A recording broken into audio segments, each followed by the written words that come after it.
እንግዲህ መዝሙረ ዳዊት 69 ላይ ነው የሚጀምረው። መጀመሪያ ሲጀምር አቤቱ ውሃ እስከ ነፍሴ ደርሶብኛል አድነኝ እያለ በቃ የውሃውን ወይም ደግሞ የችግሩን የመከራውን ስፋትና ጥልቀት እየዘረዘረ ነው ዳዊት የሚናገረው። እና እዚህ ጋር በጣም የሚገርማችሁ ነገር ይሄ መዝሙር ሙሉ መዝሙረ ዳዊት 69 ማለት ነው የተዘመረው ስለ ፐርሰናሊ ስለ ዳዊት ሳይሆን ዳዊት እንደ ምንድነው እንደ ጥላ ሆኖ ነው ያገለገለው ለክርስቶስ ኢየሱስ ማለት ነው። ለመሲሁ እንደ ጥላ ሆኖ ስላገለገለ እዚህ ጋር እየተናገረ ያለው ንግግር ወይም ደግሞ መዝሙሩ መሲሃዊ እንትን ትንበያ ነው እየተናገረ ያለው ማለት ነው። ስለ መሲሁ ነው እየተነበየ ያለው፣ ስለ መሲሁ ነው እየተናገረ ያለው እንጂ ፐርሰናሊ ስለ ራሱ ስለ ዳዊት እየተናገረ እንዳልሆነ በደንብ እያየን እንድንሄድ ይሄንን ክሊር ለማድረግ ስለፈለኩ ነውና ያው 69 አጠቃላይ በቃ ከእግዚአብሔር እርዳታ ለማግኘት የተጸለየ ጸሎት ቢሆንም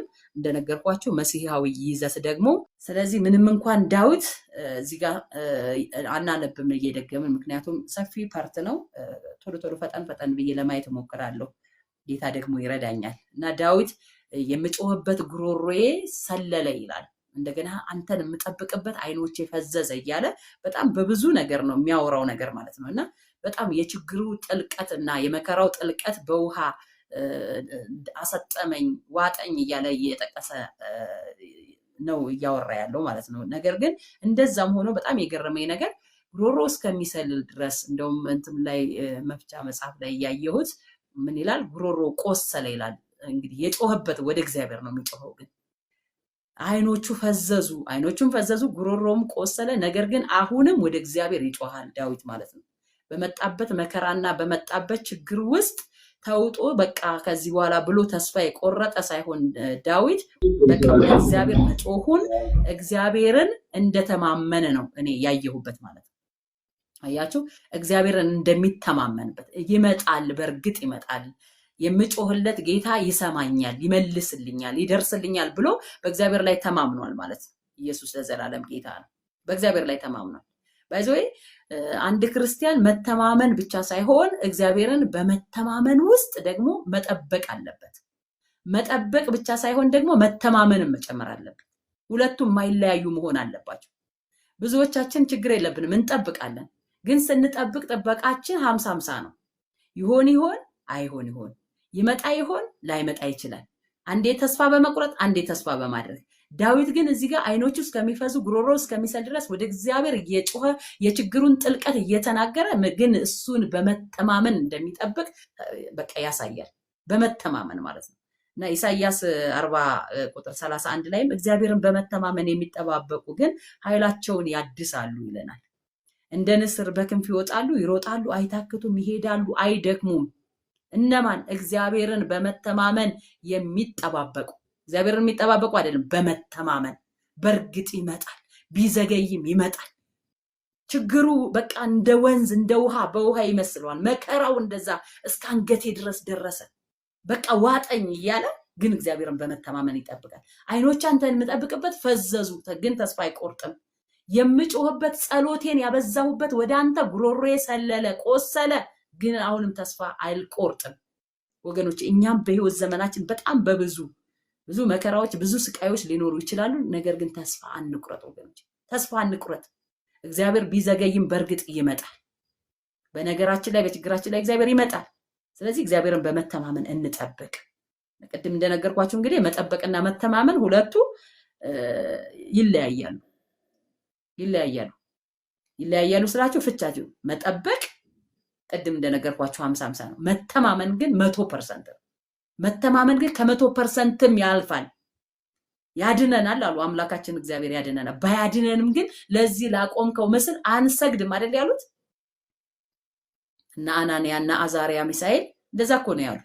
ለዚህ ላቆምከው ለወርቁ ምስል አንሰግድም፣ ያድነናል ግን ባያድነንም።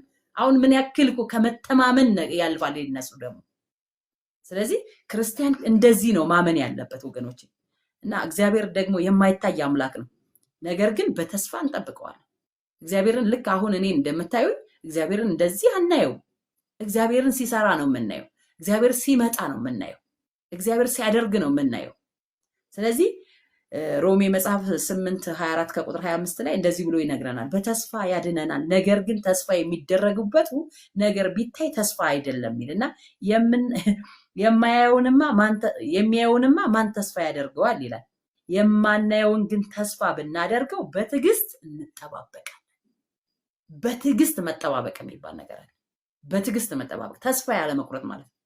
እኔ ብዙ ጸሎቶቼን ወደኋላ መለስ ብዬ ሳያቸው ሁሉም በትዕግስት አልጠበቁትም። እግዚአብሔር ጸልያለሁ፣ ግን በትዕግስት አልጠበቅኩም። ጸልያለሁ፣ ግን በመተማመን አልጠበቅኩም። አያችሁ፣ ተስፋ በመቁረጥ ሸሽቻለሁ። ተስፋ በመቁረጥ ረስቼዋለሁ። ወገኖች ተስፋ በመቁረጥ አትሽሹ። ተስፋ በመቁረጥ አትርሱት። እግዚአብሔርን በመተማመን ጠብቁት። በመጠበቂያችሁ ላይ በማማችሁ ሆነው በእርግጥ እግዚአብሔር እሱ ይመጣል። ቁጥር 4 ላይ እንግዲህ ዳዊት በጠላቶቹ በጣም ብርቱ ጥላቻ እንደደረሰበት ነው እየተናገረ ያለው። እዚህ ጋር ምንድነው የሚለው? እንደው ማለት እንደገና እያነበብኩት ከሆነ ጊዜ ስለማይኖረኝ በከንቱ የሚጠሉኝ ከራሴ ፀጉር በዙ፣ በአመፅ የሚያሳደዱት ጠላቶቼ በረቱ። በዛ ጊዜ ያልቀማሁትን መለስኩ። አቤቱ አንተ ስንፍናዬን ታውቃለህ እያለ ይቀጥላል። ያልቀማሁትን መለስኩ። ጠላቶቼ በከንቱ የሚጠሉኝ ከራሴ ፀጉር ይልቅ በዙ። አሁን ከኛ መካከል እንደው በጣም ስስ ፀጉር ነው ያለኝ የሚል አንድ ሰው የፀጉሩን ቁጥር ሊነግረኝ ይችላል? አይችልም። ብዙ ነው። አነሰ ስስ ነው የምንለው እንኳን ፀጉር ብዙ ነው። ከሱ ይልቅ ጠላቶቼ በከንቱ የሚጠሩኝ ደግሞ በከንቱ ሲል ዳዊት ምክንያት ሳይኖራቸው ያለ ምክንያት ውሃ ማያነሳ ነገር ሆኖ ግን በከንቱ ጠሉኝ ጠላቶቼ ብሎ ይናገራል። እና በከንቱ ጠሉኝ ብሎ ሲናገር አሁን እኛ እዚህ ጋር መሲሁን ነው እንትኑ ራሱ ሙሉ ዝማሬው ስለ መሲሐዊ ትርጓሜ ነው ያለው ብያቸዋለሁ። እና ዳዊት በጠላቶቹ ብርቱ ጥላቻ ያለበት ቢሆንም በሐሰት ቢወነጅሉትም ያልሰረቀውን መልስ ቢሉትም ነገር ግን እየሆነ ያለው ነገር ግን የጠላቶቹ ትክክል አይደሉም። በከንቱ ስለጠሉት ነው። በከንቱ ነው የጠሉት። መዝሙር 35 ቁጥር 19 ላይ በግፍ የሚጠሉኝ በላይ ደስ አይበላቸው እያለ ለእግዚአብሔር ሲጸልይ እናዋለን። በከንቱ የሚጠሉኝም በዓይናቸው አይጣቀሱብኝ። የጠሉኝ በከንቱ ነው እያለ ነው የሚናገር። ምንም አላደረኳቸውም፣ ይሄን አድርጋቸዋለሁ ይገባኛል የምለው ነገር የለም እያለ ነው ዳዊት። ግን እኮ እንዴት ስጋ ለባሽ እንዴት እንደዚህ ሊል ይችላል? ስለ ዳዊት እኮ ከዚህ በፊት ተምረናል አይደል? ምን አይነት ከባባድ ግፎችን እየሰራ እንደነበረ የሰው ሚስት ሳይቀረው የሚቀማ ማለት ይሄ እንከኑን እናውጣ ከተባል ማለት ነው። የሚጠላ ፓርቲ ይኖረዋል። ግን እሱ እዚህ ጋር ጠላቶቼ በከንቱ ጠሉኝ እያለ ሲናገር የነበረው ስለ ራሱ ሳይሆን ስለ መሲሁ እንደሆነ የምታዩት ዮሐንስ 15 ቁጥር 25 ላይ ነገር ግን በሕጋቸው በከንቱ ጠሉ ተብሎ የተጻፈው ቃል ይፈጸም ዘንድ ነው ብሎ ይነግረናል። ኢየሱስን የጠሉት፣ ኢየሱስን ያንገላቱት፣ ኢየሱስን የሚወነጅሉት፣ ኢየሱስን የሚከሱት በሕጋቸው ላይ ምን ተብሎ ስለተጻፈ ነው? እዚህ መዝሙረ ዳዊት ላይ በከንቱ ጠሉኝ ተብሎ ስለተጻፈ ነው። ስለዚህ ኢየሱስ የተጻፈው ነው ማለት ነው። የተጻፈው የተጠነበየው ስለ ኢየሱስ ነው እንጂ ፐርሰናሊ ስለ ዳዊት እንዳልሆነ እዚህ ጋር በደንብ ማየት እንችላለን። እዚህ ቁጥር 5 ላይ ዳዊት ምን ይላል? በቃ ኃጢአቴን በደሌን አንተ ታውቃለህ እያለ ደግሞ ስለ ምህረቱን ሲጠይቅ እናየዋለን።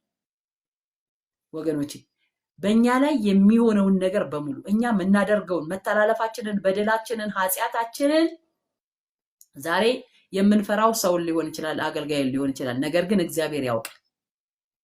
እግዚአብሔር ነገር በፊቱ አይሰወርበትም። እግዚአብሔር ልብና ኩላሊትን የሚመረምር አምላክ ነው።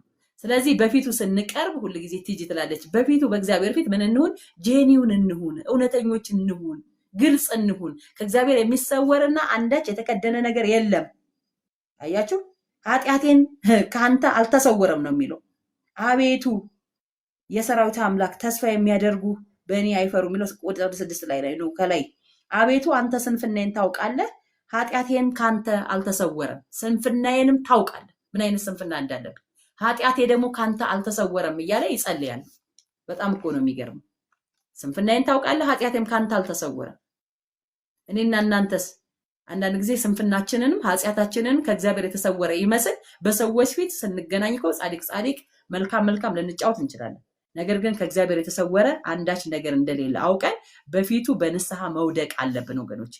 በንስሐ መውደቅ አለብን። በፊቱ እውነተኞች ሆነን መገኘት አለብን። ዕብራውያን 4 ቁጥር 13 ላይ እንደዚህ ብሎ ይናገራል። እኛን የሚቆጣጠር በሱ ከዓይኖቹ ፊት ሁሉ ነገር የተራቆተና የተገለጠ ነው እንጂ በሱ ፊት የተሰወረ ፍጥረት የለም።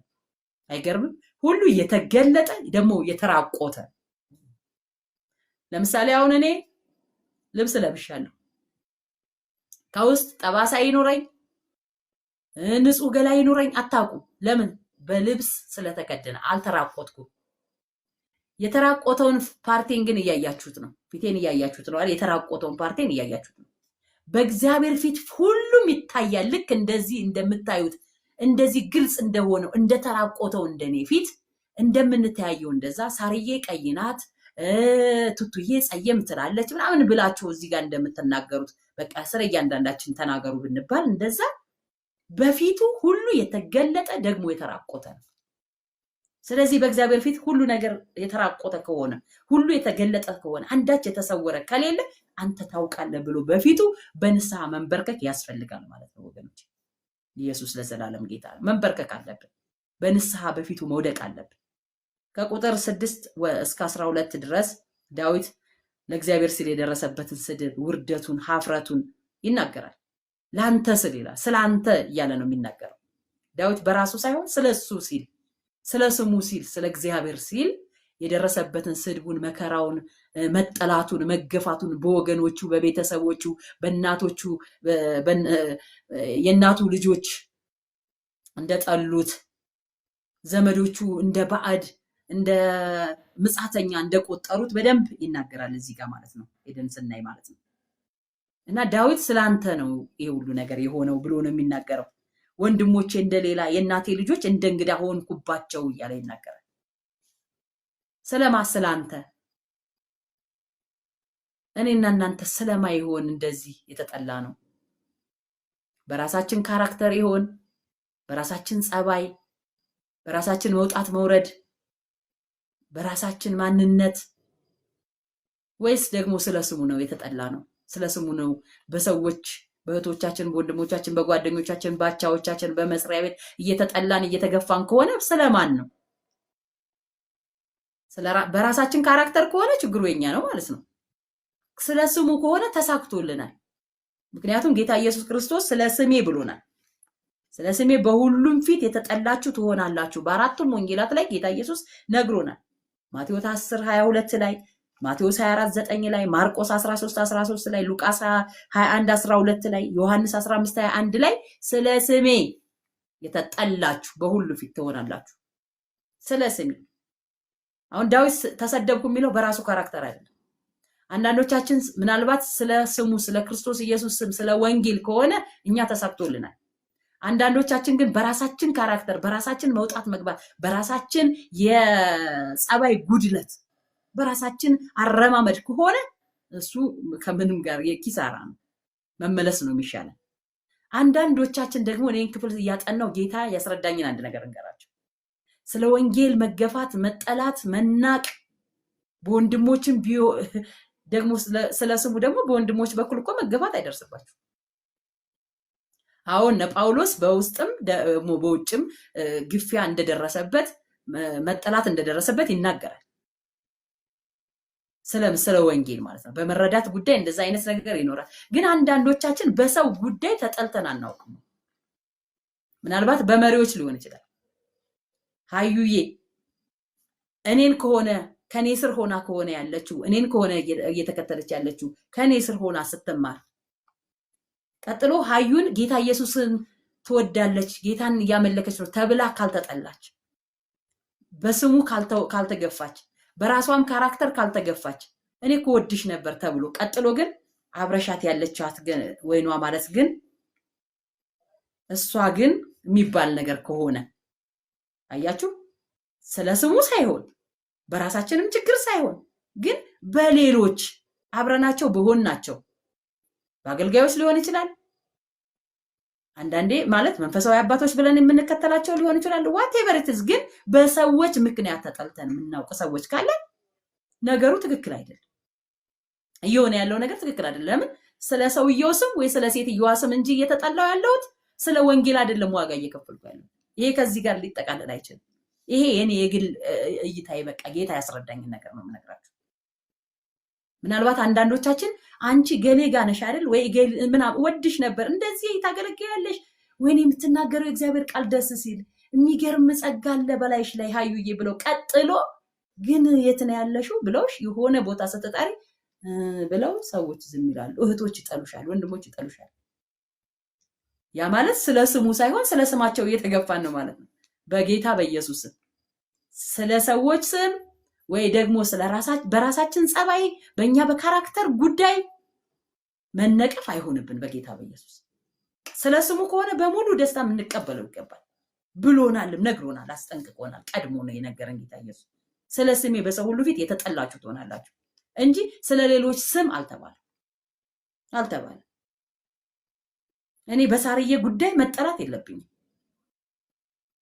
በራሴ ካራክተር ጉዳይም ከሆነ እየተጠላው ያለው ካራክተሬን ማስተካከል አለብኝ። ራሴን ማየት አለብኝ ማለት ነው። ኢየሱስ ለዘላለም ጌታ ነው። ስለዚህ ሮሜ መጽሐፍ ምዕራፍ 8 ቁጥር 36 ላይ ስላንተ ቀኑን ሁሉ እንገደላለን አለ ጳውሎስ። እንደሚታረዱ በጎች ተቆጠርን ተብሎ እንደተጻፈ ነው። ስላንተ ቀኑን ሁሉ እንገደላለን።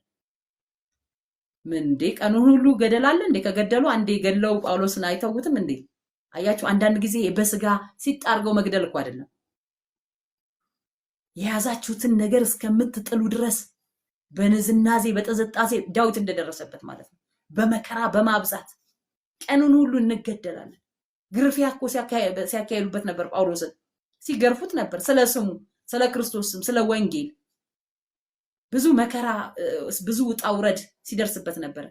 ስለዚህ ስለ ስም ብለን ቀኑን ሙሉ እንገደላለን አለ። ቀኑን ሁሉ እንገደላለን።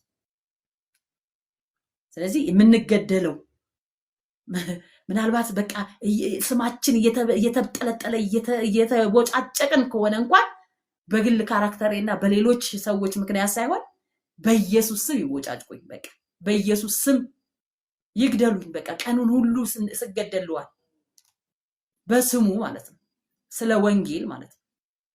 ግን እኛ ስለምን እንደሆነ እያንዳንዳችን ጋር የሆነ ነገር ይኖራል። አይኖቻችን ይከፈቱ በኢየሱስ። ስለምንድን ነው የኔ ነቀፌታ? የእውነት እንደው እኔ ወንጌል ሰርቼ ነው እየተነቀፍኩ ያለው? ኢየሱስን ስላልኩ ነው እየተነቀፍኩ ያለው? የእውነት እንደው እኔ ወንጌል ሰርቼ ነው። ፊልጵስዩስ 1:29 ላይም ይህ ስለ ክርስቶስ ተሰጥቷችኋልና ስለ እሱ መከራ ደግሞ ልትቀበሉ እንጂ በእሱ ልታምኑ ብቻ አይደለም። ለካ የመጣ ነው በእሱ ልናምን ብቻ ተደላድለን ሳይሆን ስለ እርሱ መከራ ልትቀበሉም ነው። መስቀል ላይ አይሰቅሉንም፣ መቼም መስቀል ላይ አይሰቅሉንም። የመስቀሉ ስራ እሱ ይፈጽሞታል። በምድር ግን በገባንበት አደባባይ ሁሉ አይጨበጨብልንም። ያየን ሁሉ ያየሽ ሁሉ ይወድሻል ምናምን አይነቱ ነገር እሱ አይሆንም። ያየን ሁሉ የሚወደን ምናልባት አስመሳይ ስንሆን ይሆናል። ያየን ሁሉ ሊወደን የሚችለው ያየን ሁሉ እንግዲህ አዛብን ጭምር ማለት ያየን ሁሉ ሊወደን የሚችለው ወንጌል ማንናገር ከሆነ እያመቻመችን በቃ ከነሱ ጋር ተስማምተን እነሱ የሚሉትን እያልን ከሆነ አዎ። ግን እኛ በበኩላችሁ ነው የተባልነው። በበኩላችሁ ከሰው ሁሉ ጋር በሰላም ኑሩ። አንዳንድ ክርስቲያን የሚጋጋጠው በበኩሉ ሳይሆን ሁሉም ሰው እሱን እንዲወደው ይፈልጋል። ሁሉም ሰው በቃ ፍጥረት በሙሉ እሱን እንዲወደው ይፈልጋል። ከዛ ይጋጋጣል ማለት ነው።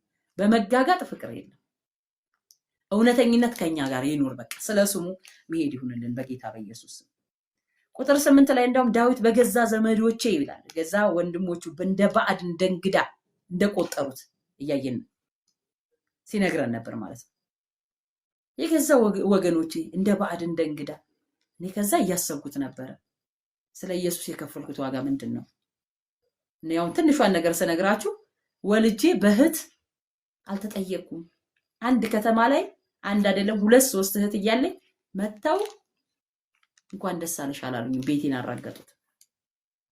ብዙ ዘመዶች ያክስት ያጎት ልጆች እያሉኝ ቤቴ ጸበል ስለማይረጭ አልመጡም፣ አልጠየቁኝም። አያችሁ፣ ይሄ ስለምንድን ነው? ስለ ስሙ። በራሴ ካራክተር አይደለም፣ በሌሎች ስምም አይደለም። ብዙዎቻችን ስለ ስሙ የከፈልነው ትንሽ ዋጋ ሊኖር ይችላል። ትንሿን ነው የነገርኳችሁ፣ የሚወራም አይደለም። የእናቴ ልጆች እንደ ባዕድ ቆጠሩኝ እያለ ይናገራል።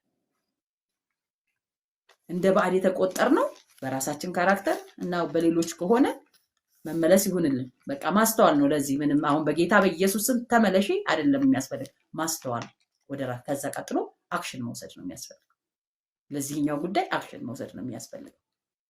ቁጥር 9 ላይ የቤት ቅናት በልታኛለች፣ የሚሰድቡህም ስድብ በላይ ላይ ወድቋል እያለ ይናገራል። እዚህ ጋር ዳዊት ስለራሱ ነው እንዴ እያወራ ያለው? የቤት ቅናት በልታኛለች፣ የሚሰድቡህም ስድብ በላይ ላይ ወድቋል አለ። ስለ ኢየሱስ ነው እኮ እያወራ ያለው። በቃ አይገርምም? ኢየሱስ ማለት ለካ የተተነበየ ነው፣ ቀድሞ የተነገረ ነው፣ በነቢያት አፍ የተነገረ ነው የሚባለው በትክክል በቃ መጽሐፍት በሙሉ ስለኔ ይናገራሉ ብሏል ጌታ ኢየሱስ ክርስቶስ። እና ዮሐንስ ወንጌል ምዕራፍ 2 ላይ የምታስታውሱ ከሆነ የአባቴን ቤት የንግድ ስፍራ አደረጋችሁት ብሎ ጅራፍ አንስቶ ገርፎ ሂዱ ከዚህ ብሎ ሲያስወጣቸው ጌታ ኢየሱስ ክርስቶስ ደቀ መዛሙርቱ የተጻፈውን ነገር አስታወሱ። የተጻፈውን ነገር አስታወሱ። የቤትህ ቅናት ይበላኛል ተብሎ እንደተጻፈ ነው የሚለው። አሰቡ። የቤትህ ቅናት ይበላኛል ተብሎ የተጻፈው እዚህ ስፍራ ላይ ነው። መዝሙር 69 ቁጥር 9 ላይ ይሄን አሰቡ። የተጻፈው ኢየሱስ የተጻፈው ነው። ኢየሱስ ጌታ ነው። የተጻፈው ነው። በነቢያት አፍ የተነገረው ነው። ቀድሞ የተነገረ ነው እንጂ ድንገት የመጣ አይደለም። ኢየሱስ ስለ ኢየሱስ ነው መዝሙሩ። እዚህ ጋር መሲሐዊ ትርጓሜ ነው ያለው። ሮሜ 15:3 ላይ ክርስቶስ ራሱን ደስ አላሰኘምና ነገር ግን አንተን የነቀፉበት ነቀፋ ወደቀብኝ ተብሎ እንደተጻፈ ሆነበት ይለናል ደግሞ ጳውሎስ። ክርስቶስ ራሱን ደስ አላሰኘምና ነገር ግን አንተን የነቀፉበትን ነቀፋ ወደቀብኝ ተብሎ እንደተጻፈ ሆነበት። አይገርማችሁም? በክርስቶስ ላይ የሆነበት ደግሞ በራሱ ሳይሆን እኛ ላይ የሆነው ስለኛ የሆነው ነቀፋ የሚገባን እኮ እኛ ነን። ክስ የሚገባን እኛ ነን። መወንጀል የሚገባን እኛ ነን። መሞትም የሚገባን እኛ ነን። እያንዳንዱ ግን በማን ላይ ነው የወደቀው? በክርስቶስ ላይ ነው የወደቀው። ሁሉን ነገር የተሸከመልን እሱ ነው። ስለዚህ እኛ የተነቀፍንበት ነቀፋ ነው ክርስቶስ ላይ የወደቀው። ጌታ ስሙ ይባረክ። እኛ የተወነጀልንበት ወንጀል፣ እኛ የሰራ ነው ኃጢአት ነው እሱ ላይ የወደቀበት። ቁጥር 13 ላይ ዳዊት ራሱን ይበልጥ በእግዚአብሔር ምሕረትና በእግዚአብሔር እውነት ላይ ሲጥል ነው የምናየው። በእግዚአብሔር ምሕረትና በእግዚአብሔር እውነት ላይ ሲጥል እናየዋለን። ቁጥር 13 ላይ ቁጥር 14 እና 16 አንድ ላይ አያቸዋለሁ። ግን ከ14 እስከ 15 ላይ ዳዊት በመከራ ውስጥ ሆኖ የእግዚአብሔር መገኘት መገለጫ የሆኑትን የእግዚአብሔርን ርህራሄና የእግዚአብሔርን ምሕረት ሲለምን እናየዋለን። ለምሳሌ ቁጥር 17 ላይ ፈጥነህ አድምጠኝ እያለ የሚናገርበት ክፍል አለ። ፈጥነህ ሲል እንግዲህ ምን ማለቱ ነው? ፈጥነህ ማዳኑ ራሱ እንዲፈጥን ነገ አይደለም፣ ተነጎዳ አይደለም፣ በኋላ አይደለም፣ የሆነ ቆይቶም አይደለም እንዲሆንበት ፈጥነህ ታደገኝ። የትድግና ስራው እንግዲህ ኢየሱስ ቤዛችን ነው፣ ታዳጊያችን ነው አይደለ? የትድግና ስራውን ዳዊት እየተናገረ ያለው የምፈልገው ፈጥነህ እንድታረገው ነው። ዳዊት ስለ ፍጥነት ነው እየተናገረ ያለው። ፈጥነህ እንድታረገው ፈልጋለሁ። ፈጥነህ እንድታደርገው ነው ፈልገዋለሁ።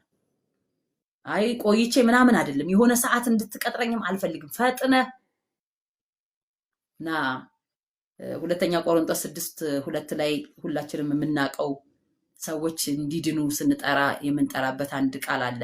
በተወደደ ሰዓት ሰማሁ በማዳንም ቀን ረዳው ይላልና እነሆ የተወደደው ሰዓት አሁን ነው፣ እነሆ የመዳን ቀን አሁን ነው። ፍጠን ሲለው በቃ እግዚአብሔር ልክ ዳዊት እንደጸለየው እንደዛ ማዳንን በፍጥነት ውስጥ አደረገው። ያ ፍጥነት ደግሞ በቃ እኛ እኮ የሆነ ፍጥነት እንትን ያወጣ ነው የሰዓት ሬንጅ ሊኖር ይችላል። እንደሱ አይደለም። እግዚአብሔር ጋር ፍጥነቱ አሁን በሚባል ስርዓት ውስጥ ነው። አይገርማችሁም? በቃ በፍጥነት አዳነው። መዳን ሲባል አሁን የሰው ልጆች ሁሉ ሊድኑበት የተቀጠረ ሰዓት አሁን የሚባል ሰዓት።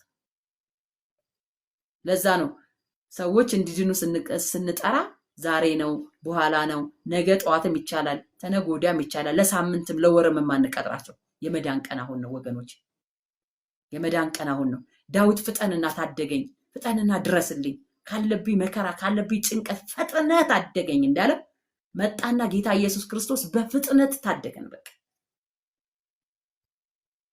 እና ትድግናችን በፍጥነት ነው። አሁን እዚህ ውስጥ ያላችሁ ሁላችሁ ጌታ ኢየሱስ ክርስቶስን የምታውቁ ናችሁ አይደለ? የማታውቁ ድንገት እንግዶች ደግሞ ካላችሁ በውጭ ሆናችሁ የምትሰሙ ከስክሪኑ ውጭ ሆናችሁ የምትሰሙ ታባ አድርጋችሁ ሳትገቡ ገስት ላይ ሆናችሁ የምትሰሙ ወገኖች ካላችሁ የመዳን ቀን አሁን ነው። ዳዊት የጸለየው ለኛ ነው፣ ለራሱ አልነበረም። በቃ የትድግናው ሰዓት አሁን ነው።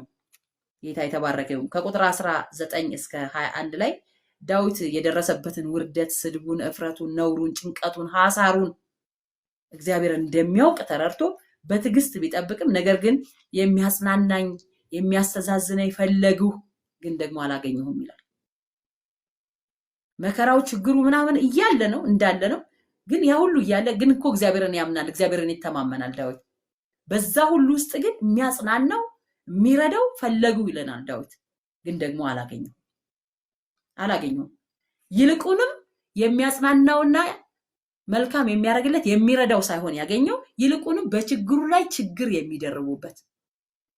እንደውም እንደዚህ ብሎ ይናገራል እኮ ችግሩን የሚያባብሱበት የችግሩን ምሬት ሲናገር በሐሞት ነው ይላል።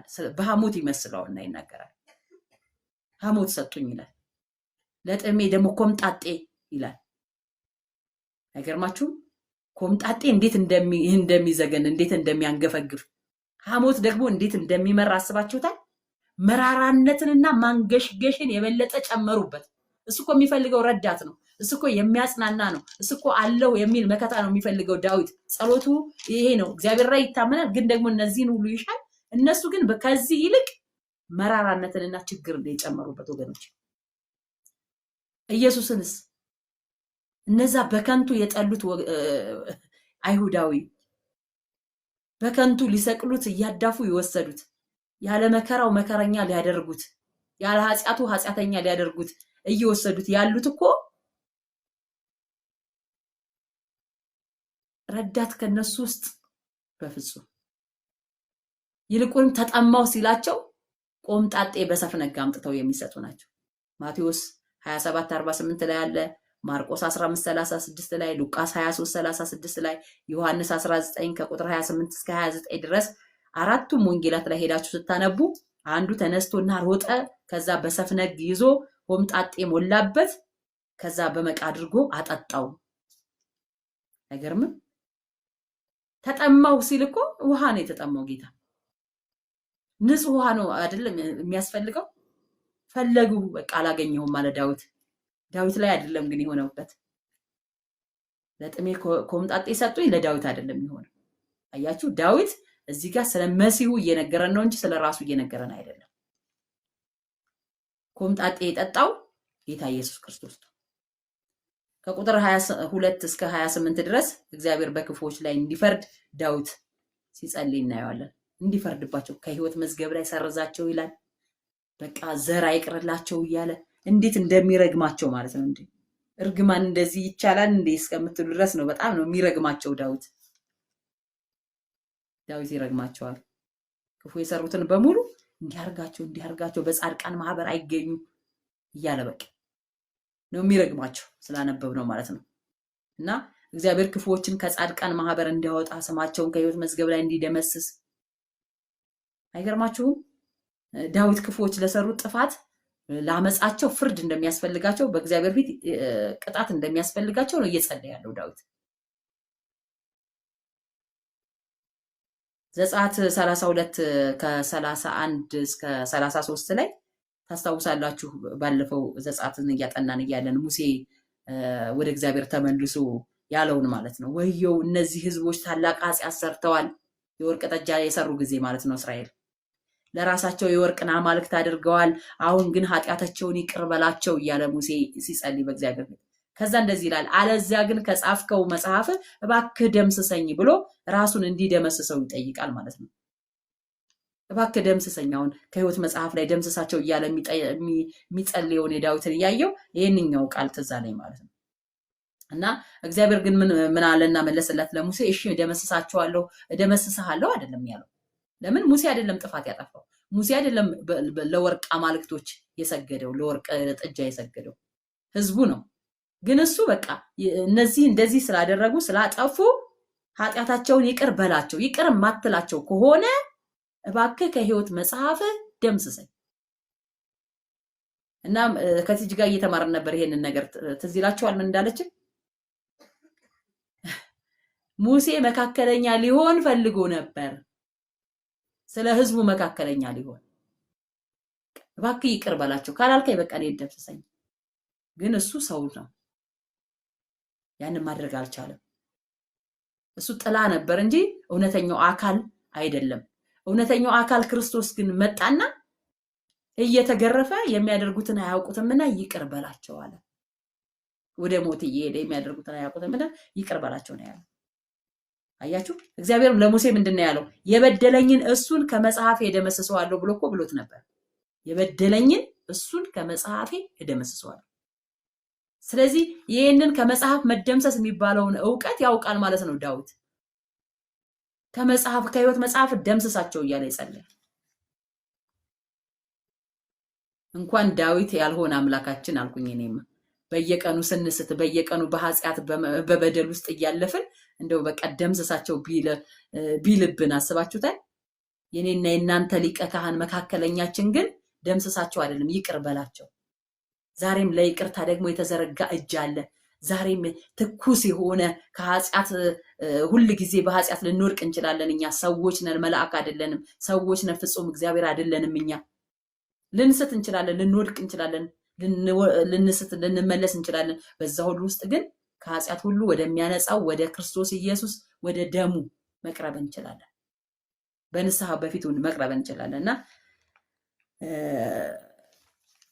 በጣም ነው እንኳንም ጌታ ሆነ እንትናችን አልኩኝ በቃ አምላካችን እንኳን ጌታ ሆነ እንደነ ዳዊት አይነቶቹ እንኳን አልሆኑ ቁጥር 29 እና 32 ደግሞ የግልና የህብረት ጸሎት ወይም ደግሞ የግልና የህብረት ምስጋና ዝማሬ እንደሆነ እናየዋለን ይሄንን ቦታ ማለት ነው በተለይ ቁጥር 29 ከቁጥር 1 እስከ 28 ድረስ ያሉትን ስናያቸው በቃ በሙሉ ምንም መልካም ነገር የሚባል ነገር የለም እንደነገርኳችሁ ስለ መሲሁ ለማሳየት ፈልጎ ነው በቃ ወዮሉ አይነት ነገር ነው ጸሎቱና የወዮታ ጸሎት እንደነበር ነው ያየነውና እዚህ ጋር ግን ስለ የግልና የህብረት ምስጋና ወደ ዝማሬ የሚገባበት ይሄኛው ምንድነው የሚለው አንተ አድነኝ ወይም ደግሞ አዳኝ መድኃኒቴ እያለ ሲጠራው እናያለን ቁጥር 29 ላይ ማለት ነው እና ማዳን የሚለው ቃል ጽድቅ ከሚለው ጋር ተመሳሳይ ስለሆነ ከጽድቅና ከደህንነት በኋላ ዳዊት ወዴት ነው የገባው ከወዮታ መዝሙር ከወዮታ ጸሎት ወደ ዝማሬ ወደ ምስጋና ኢየሱስ ጌታን የመሸጋገሪያ ድልድይ ናት ይችኛዋ ቁጥር ማለት ነው ወደ ዝማሬ ተሸጋገረ ወዮ ነበር አሁን ወደ ዝማሬ አሁን ወደ ምስጋና እና ከቁጥር 30 እስከ 32 ላይ ያለውን ሄደን ስናይ ዳዊት የአምላኩን ማዳን በምስጋናና በመዝሙር በማወደስ ከእግዚአብሔር ጋር ደስ እንደሚሰኝ ነው ሲናገር ነበር ከእግዚአብሔር ጋር አያችሁ እግዚአብሔር ፊት ቀርበን የአምላካችንን ማዳን የአምላካችንን ትድግና እያነሳን እያወሳን ስንዘምርና ለሱ ስንቀኝለት በምስጋና ውስጥ ብቻችንን አይደለም ከእግዚአብሔር ጋር ነው አብረን ነው ደስ የምንሰኝለት ለካ እግዚአብሔር በዝማሬ እግዚአብሔር በአምልኮ ደስ ይሰኛል እኔና እናንተ አምልኮ ስናቀርብለት ዝማሬ ስናቀርብለት እግዚአብሔር ደስ ይሰኛል እኛም ደስ እንሰኛለን ስለዚህ አብረን ነው ደስ የምንሰኘው ስንዘምር ስናመልክ በአምልኮና በዝማሬ ውስጥ እግዚአብሔር ይገኛል ስለዚህ አብረን ነው ደስ የምንሰኘው እግዚአብሔር ደስ የሚሰኘውን መዝሙር ማቅረብ ይሁንልን በጌታ በኢየሱስ እና የእግዚአብሔርን ማዳንና የእግዚአብሔርን ጽድቅ የተቀበለ ክርስቲያን ምስጋናውን ዝማሬውንና ውዳሴውን ከእግዚአብሔር ጋር ሐሴት በማድረግ ማሳለፍ ይችላል ደግሞ ይሄንን ማድረግ ደግሞ ለክርስቲያን አማራጭ አይደለም እድል ፈንታው ነው ምስጋና ለኔና ለናንተ ዝማሬ ለኔና ለናንተ ውዳሴ ለኔና ለናንተ በእግዚአብሔር ፊት ሆኖ እግዚአብሔርን ማምለክ ለኔና ለናንተ አማራጭ አይደለም ደስ ሲለን የምናቀርበው ወይ ደግሞ የሆነ መልካም ዜና የሰማን ቀን የምናቀርበው ሳይሆን እድል ፈንታችን ነው አምልኮ ለክርስቲያን ዝማሬ ለክርስቲያን መቀኘት እግዚአብሔርን ማወደስ ማምለክ እድል ፈንታችን ነው በቃ የተሰጠን ልንኖርበት የተሰጠን ኢየሱስ ጌታ ነው ለዛ ነው ለቅሶ ቤትም የኔና የናንተ አምላክ ይመለካል ኢየሱስ ጌታ ነው አያችሁ ልጅ ሞቶኛል ባል ሞቶኛል ሚስት ሞታኛለች በጣም የምወደው አባቴ እናቴ ሞታለች ተብሎ ጌታ ሳይመለክ ለጌታ ሳይዘመር ለጌታ ሳይወደስ አይቀርም። ለዛ ነው ዳዊት በወዮታ ውስጥም ሆኖ ለጌታ ይዘምራል፣ በጭንቀት ውስጥም ሆኖ ለጌታ ያመሰግናል እንጂ ሲመቸው አይደለም። እኔና እናንተም ሲመቸን ሳይሆን በማይመች ኮንዲሽን ውስጥ ሆነንም እግዚአብሔርን ማምለክ አለብን። ስለዚህ ምስጋና እድል ፈንታዬ ነው። እናንተስ እስኪ ምስጋና እድል ፈንታዬ ነው በሉና ጻፉ። ዕብራውያን 13 ቁጥር 15 ላይ እንግዲህ ዘወትር ለእግዚአብሔር የምስጋናን መስዋዕት ማለት ለስሙ የሚመሰክሩ ከንፈሮች ፍሬ ከነሱ እናቀርብለት ይላል። ፍሬ በእርሱ እናቀርብለት። አያችሁ፣ ለዘወትር የማይቋረጥ አገልግሎት ቢኖር ምስጋና ነው። የማይቋረጥ አገልግሎት ወገኖች፣ ስብከት ይቋረጣል። ወጥቶ በአደባባይ ወንጌል መመስከር ይቋረጣል። እንደዚህ ማስተማር ይቋረጣል። የእግዚአብሔር ቃል ጥናት ይቋረጣል። ሁሉም የሚቋረጥም ትንቢት ይቋረጣል። የማይቋረጥ እስከ ሰማይ ድረስ የሚገባ ኢየሱስ ጌታ ነው። ይሄ ውዳሴ፣ ዝማሬ፣ እግዚአብሔርን ማምለክ የሚባለው ነገር አምልኮ ግን የማይቋረጥ እድል ፈንታችን ነው። በቃ ለዘወትር ነው። ሁሉ ጊዜ የማይቋረጥ አገልግሎት ነው እና ራእይ 4 ቁጥር 8 ላይ አራቱ እንስሶች እያንዳንዳቸው 6 ክንፎች አሏቸው፣ አይኖችም ሞልተውባቸዋል ይልና ቅዱስ ቅዱስ ቅዱስ ኢየሱስ ጌታ ነው። የነበረው ያለው የሚመጣው ሁሉን የሚገዛ ጌታ አምላክ እያሉ ቀንና ሌሊት አያርፉም። አራቱ እንስሶች መላእክቶቹ፣ ኪሩቤሎቹ ማለት ነው። እኛ እኮ ነን እንደው ማለት ያለብን ለኔና ለእናንተ እኮ ነው ጌታ ኢየሱስ ክርስቶስ የሞተልን የተሰቀለልን። እኛ እኮ ነን በእነሱ ምትክ እንደው ቅዱስ ቅዱስ ቅዱስ እያለን ማምለክ የለብን። እኛ እኮ ነን አለማረፍ ያለብን እኮ በእግዚአብሔርን ለማምለክ። እኛ እኮ ነን ቁጭ አለማለት፣ አለመተኛት፣ አለማንቀላፋት፣ ድንዛዜ ውስጥ አለመግባት እኮ ያለ የእውነት እግዚአብሔር በኢየሱስም በዚህ መንፈስ ይንቃል። እኛ ለዳነው ፈንታ ለኛ ዋጋ በተከፈለልን ፈንታ ሰማይ ላይ አራቱ እንስሶች ቅዱስ ቅዱስ ቅዱስ እያሉ ቅኔን ይቀኙለታል። አያርፉም፣ ቀንና ሌሊት አያርፉም። ኢየሱስ ለዘላለም ጌታ ነው። እዛው ራእይ 15 ላይ ከቁጥር 3 እስከ 4 ላይ ደግሞ እንደዚህ ይላል። ሁሉን የምትገዛ ጌታ አምላክ ሆይ ስራህ ታላቅና ድንቅ ነው። የአሕዛብ ንጉሥ ሆይ መንገድ ጽድቅና እውነተኛ ነው። ጌታ ሆይ የማይፈራ ስምህን የማያከብረው ማን ነው? አንተ ብቻ ቅዱስ ነህና የጽድቅም ስራ የተገለጠ አሕዛብ ሁሉ ይመጣሉ በፊትህም ይሰግዳሉ እያሉ አለ የእግዚአብሔርን ባሪያ የሙሴን ቅኔና የበጉን ቅኔ ይዘምራሉ። ኢየሱስ ለዘላለም ጌታ። እዚህ አሁን እኔና እናንተ እኮ የበጉን ቅኔ ሳይሆን አሁን የሙሴን የባሪያውን የሙሴን ቅኔ ነው አሁን እየተቀኘን ያለ ነው አይደል? ወይም ደግሞ አገልጋዮቻችን እግዚአብሔር የባረካቸው አገልጋዮች ግጥምና ዜማ አውጥተው የእግዚአብሔርን ቃል ሲዘምሩ አብረን እንቀኛለን። በላይ በሰማይ ግን የበጉም ቅኔ አብሮ ኢየሱስ ለዘላለም ጌታ ነው። እነዚህ በላይ ያሉት ይህንን አይነት መዝሙር የሚዘም የሙሴን ቅኔና የበጉን ቅኔ ይዘምራሉ። ሁለቱንም አንድ ላይ አድርገው እዛ ስብከት የለ፣ ትንቢት የለ፣ ወንጌል ስራ የለ፣ ምን የለ፣ አምልኮ ነው ያለው። በቃ የበጉን ቅኔና የሙሴን ቅኔ አብረው እየተቀኙ ይዘምራሉ። እድል ፈንታችን ነው ምስጋና። ኢየሱስ ለዘላለም ጌታ ነው። መዝሙር መስማት፣ ማመስገን፣ መዘመር፣ ለጌታ መቀኘት፣ ጌታን ማወደስ፣ ማከባበር እድል ፈንታችን ነው። እዚሁ ብንለማመደው አይሻለንም? ታዲያ አዲስ ነገር እንዳይሆንብን እዚሁ ብንለማመድ አይሻለንም? በቃ አንዳንድ ሰው ዝማሬ አይወድም፣ ስብከት ብቻ ነው የሚወደው። አንዳንድ ሰው ደግሞ ዝማሬ ብቻ ነው ማወደስ። በቃ ወይኔ ድንቅ ነህ እኮ እንደዚህ ነህ እያሉ ተራራዎችን እያዩ ወንዞችን እያዩ ተፈጥሮን እያየ ጌታን አያወድስም። የተዘመረውን ብቻ ነው የሚዘምረው። አምልኮ ግን ዝማሬ ብቻ አይደለም ታውቃላችሁ። እያንዳንዱን የእግዚአብሔርን አደራረግና አሰራር እያዩ ማድነቅም ጭምር ነው። መደነቅ። ኢየሱስ ጌታ ነው። እግዚአብሔር በመደነቅ በማምለክ በመዘመር በኢየሱስም በዚህ መንፈስ እግዚአብሔር ያገኘን በቃ ካለንበት ከያለንበት። ቁጥር 33 ላይ እግዚአብሔር በእስር ቤት ላሉ ወገኖች ሁሉ ጸሎትን እንደሚሰማቸው እስረኞችን ችላ ይላቸውም ብሎ ይናገራል። እና እሱን ክፍል እያየሁት ዘፍጥረት 39 ቁጥር 20 እስከ 21 ላይ ድረስ እግዚአብሔር ከዮሴፍ ጋር እንደነበረ ምህረቱን እንዳበዛለት በግዞት ቤቱ ደግሞ አለቃ ፊት ሞገስን እንደሰጠው የሚናገር ክፍል አለ። አያችሁ፣ እግዚአብሔር ከተሳካላቸው ሰዎች ጋር ብቻ አይደለም። እግዚአብሔር ከሰባኪዎች ጋር ብቻ አይደለም። እግዚአብሔር በጣም በጸሎት ከሚተጉ ሰዎች ጋር ብቻ አይደለም። እግዚአብሔር በእስር ቤት ውስጥ በመከራ ውስጥ በግዞት ቤት ላሉም ሰዎች አብሯቸው ይሆናል። እግዚአብሔር የእነሱንም ጸሎት ይሰማል። እግዚአብሔር እነሱን ሊታደጋቸው ይሄዳል። ወገኖች እኛ አንዳንድ ጊዜ እንደዚህ ካልተያየን ራሱ ድንገት ከእይታ ስውር ካልን ልንረሳሳ እንችላለን።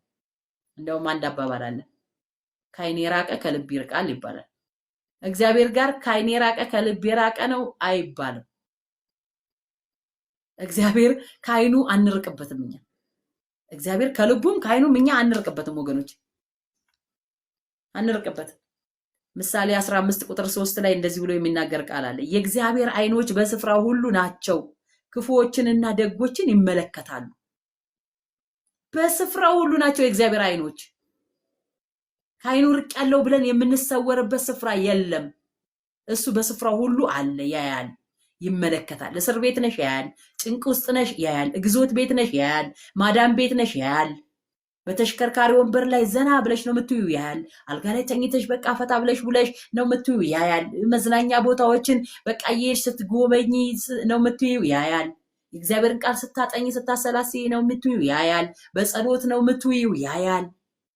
የተቸገሩትን ስትረጂ ነው የምትዩ ያያል። የምናደርገውን ነገር በሙሉ ቅድም እየተነጋገርን በፊቱ የተገለጠ ነው። ሁሉ የተራቆተ ነው በፊቱ ያያል። ችግረኞች አታይኝም ያልንበትን ጉዳይ እግዚአብሔር ያያል። ከዚህ አይነት የማጉረምረም ጸሎት እንውጣ ወገኖች። ቁጥር 34 ላይ እንግዲህ ፍጥረት ሁሉ ለእግዚአብሔር ካለመኖር ወደ መኖር ያመጣቸውን ነገሮች ሁሉ እግዚአብሔር ፍጥረታትን በሙሉ ምድርንም ሰማይንም ኮረብቶችንም ሸለቆዎችንም ተንቀሳቃሹንም የማይንቀሳቀሰውን በሙሉ ካለመኖር ወደ መኖር ያመጣ እግዚአብሔር ነው። ስለዚህ እነዚህ ሁሉ ፍጥረታት በአጠቃላይ እግዚአብሔርን ያመስግኑ። ፍጥረት ሁሉ እግዚአብሔር ምድርና ሞላዋ እግዚአብሔርን ያመስግን ብሎ እዚህ ጋር ዳዊት ይናገራል ማለት ነው። እኛ ብቻ አይደለንም ለካ የምናመሰግነው እግዚአብሔር። እኛ የእግዚአብሔር ልጆች ጌታ ኢየሱስ ክርስቶስ እንደሞተልንና ዋጋ እንደከፈለልን አምነን የተቀበልን የእግዚአብሔር መንግስት ወራሾች ነን ያለን ብቻ አይደለንም ለካ እግዚአብሔርን የምናመሰግነው። ፍጥረት ሁሉ እግዚአብሔርን ያመሰግነዋል። ግዑዙ አካል ሁሉ እግዚአብሔርን ያመሰግነዋል ወገኖች፣ እግዚአብሔርን ያመሰግነዋል። እና ኢሳይያስ 55 ቁጥር 12 ላይ እንደዚህ የሚል ቃል አለ። እናንተም በደስታ ትወጣላችሁ ይላችኋል፣ እስራኤልን ማለት ነው። በሰላምም ትሸኛላችሁ ይልና እና እኛ በሰላም ስንወጣና ስንሸኝ ምን ይሆናል? ተራሮችና ኮረብቶች በፊታችሁ እልልታ ያደርጋሉ። ኢየሱስ ጌታ ነው። ተራሮችና ኮረብቶች በፊታችሁ እልልታ ያደርጋሉ። ለምን? እናንተ በሰላም ስለተሸኛችሁ፣ እናንተ በሰላም ስለወጣችሁ። ኢየሱስ ለዘላለም ጌታ ነው። የሜዳ ዛፎች ሁሉ ያጨበጭባሉ ይላቸዋል። እነዚህ የሜዳ ዛፎች፣ እነዚህ ኮረብቶች፣ እነዚህ ተራሮች ግዑዝ አይደሉም እንዴ? ለካ ለእግዚአብሔር ነገር መልስ ይሰጣሉ። እግዚአብሔር ላደረገው ነገር፣ እግዚአብሔር ለሰራው ነገር መልስ ይሰጣሉ፣ ዝም አይሉ። እስራኤል ከጠላቶቻቸው እጅ ሲወጡ ሲሸኙ እግዚአብሔር ነው አይደል? የእግዚአብሔር እጅ ነው፣ የእግዚአብሔር ክንድ ነው የተገለጠው። ለተገለጠው የእግዚአብሔር እጅ፣ ለተገለጠው የእግዚአብሔር ትድግና ተራሮች፣ ኮረብቶች እልልታ ያደርጋሉ። ደግሞ የሜዳ ዛፎች ያጨበጭባሉ። እኛ ብቻ ልልምንል እኛ ብቻ የምናጨበጭብ መስሎን ከሆነ ዛሬ በኢየሱስ ስም አይኖቻችን ይከፈቱ። እግዚአብሔር እኔ ባላመሰግነው ግዑዛን ያመሰግኑታል። ተራራው ኮረብታው ያመሰግነዋል ወገኖች። አያችሁ? እና የኪዳኑ ሕዝብና የስነ ፍጥረት ደህንነት እርስ በእርሱ የተሳሰረ መሆኑን ኢሳይያስ በትንቢቱ እንደተናገረው እንዲሁ የተሳሰረ ነው ማለት ነው።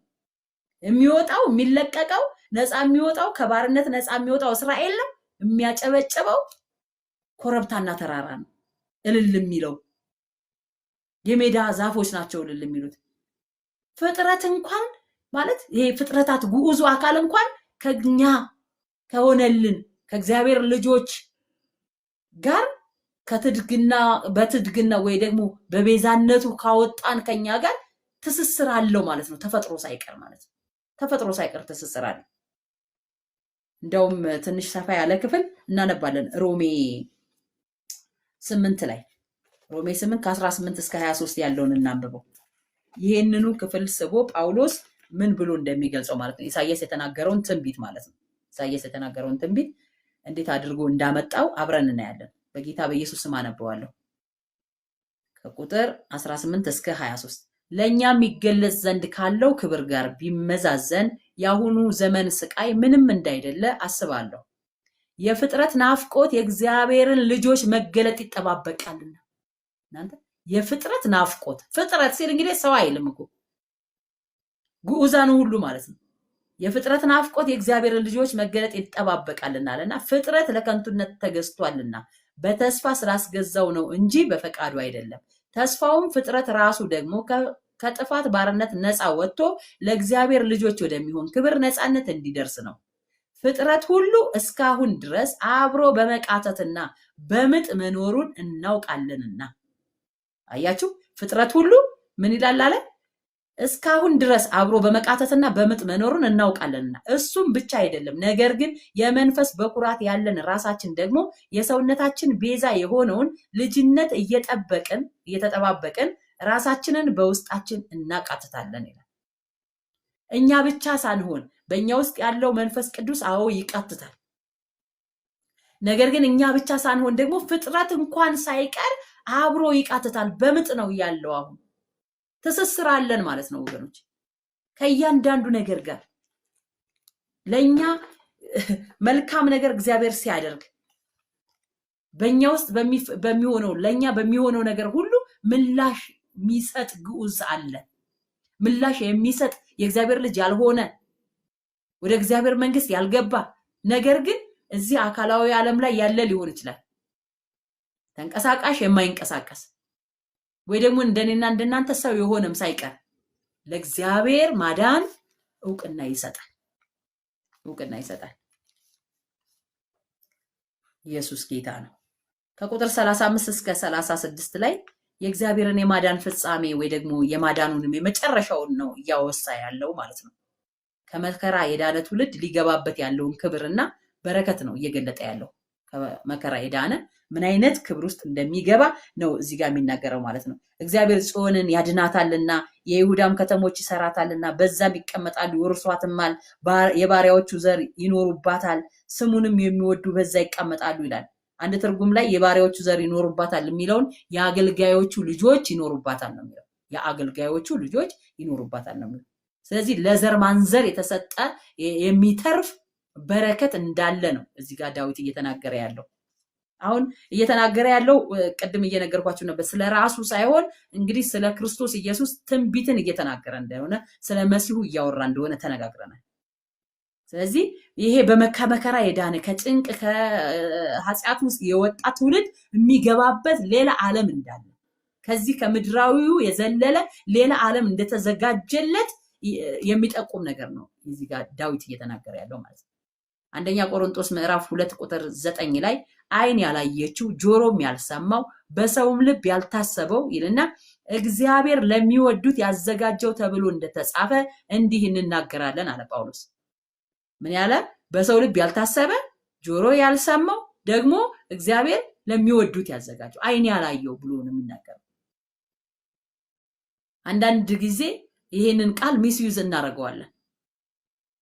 ሀያትዬ ዓይን ያላየው ጆሮ ያልሰማው በሰው ልብ ያልታሰበ እግዚአብሔር በቅርብ ቀን መኪና ይሰጥሻል ብላት፣ ዓይን ያላየው መኪና ጆሮ ያልሰማው መኪና የለም። በሰው ልብም ያልታሰበ መኪና የለም። ምናልባት አዲስ ሞዴል ሊሆን ይችላል፣ ግን ያንን መኪና ፋብሪኬትድ ያደረገው የሰራው ሰው መጀመሪያ በልቡ አስቦታል። ቀጥሎ ሲሰራው በእጁ ነክቶታል።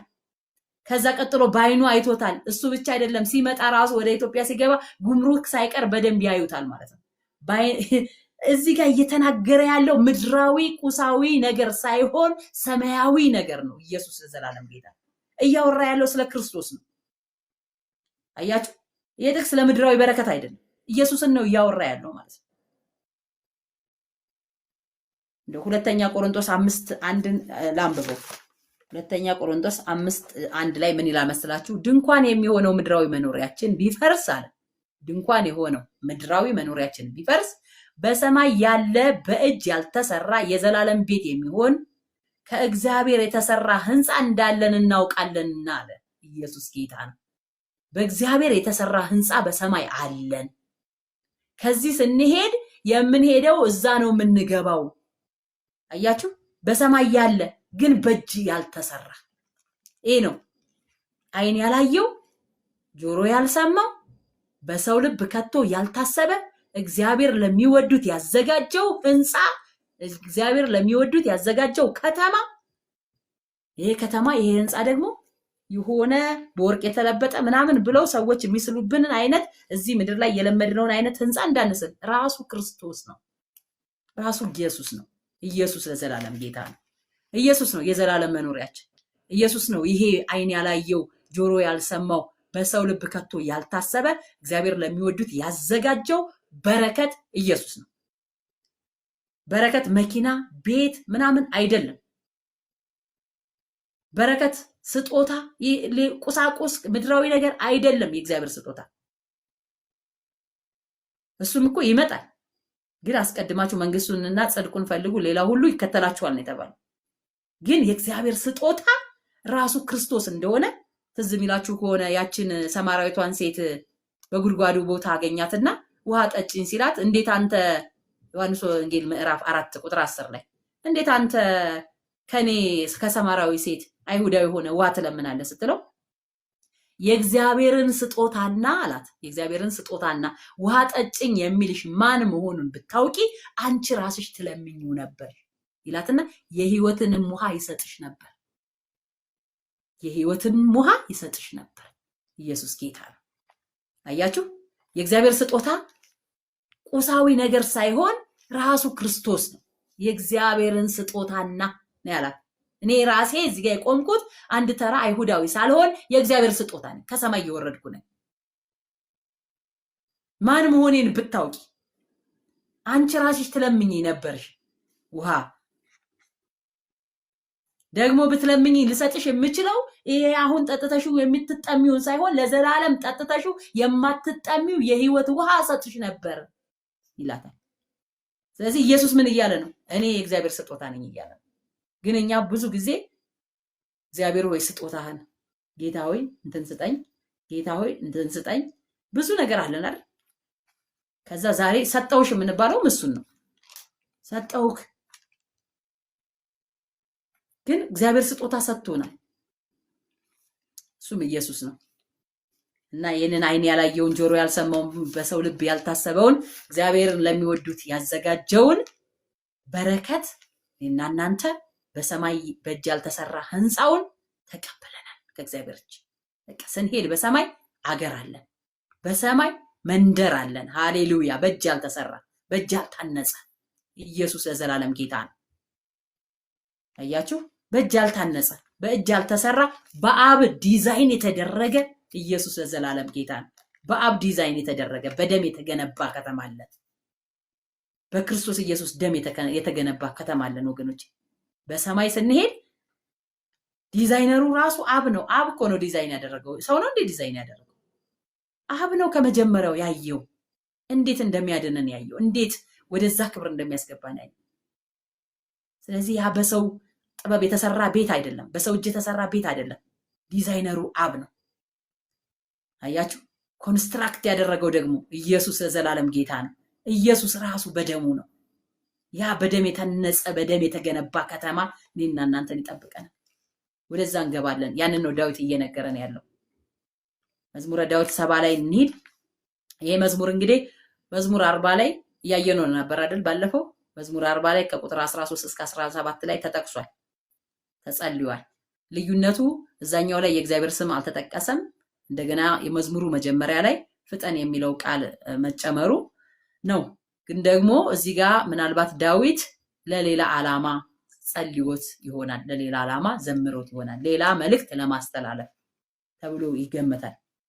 ከ1 እስከ 3 ዳዊት እንግዲህ ጠላቶቹ በሱ ላይ ሊያደርጉት ያሰቡትን ክፉ ነገር ሊያደርጉበት ሲመጡ እሱን ሳይሆን ማለት ዳዊትን ፐርሰናሊ እሱን ሳይሆን እግዚአብሔርን እንዲያዩት ይፈልጋል።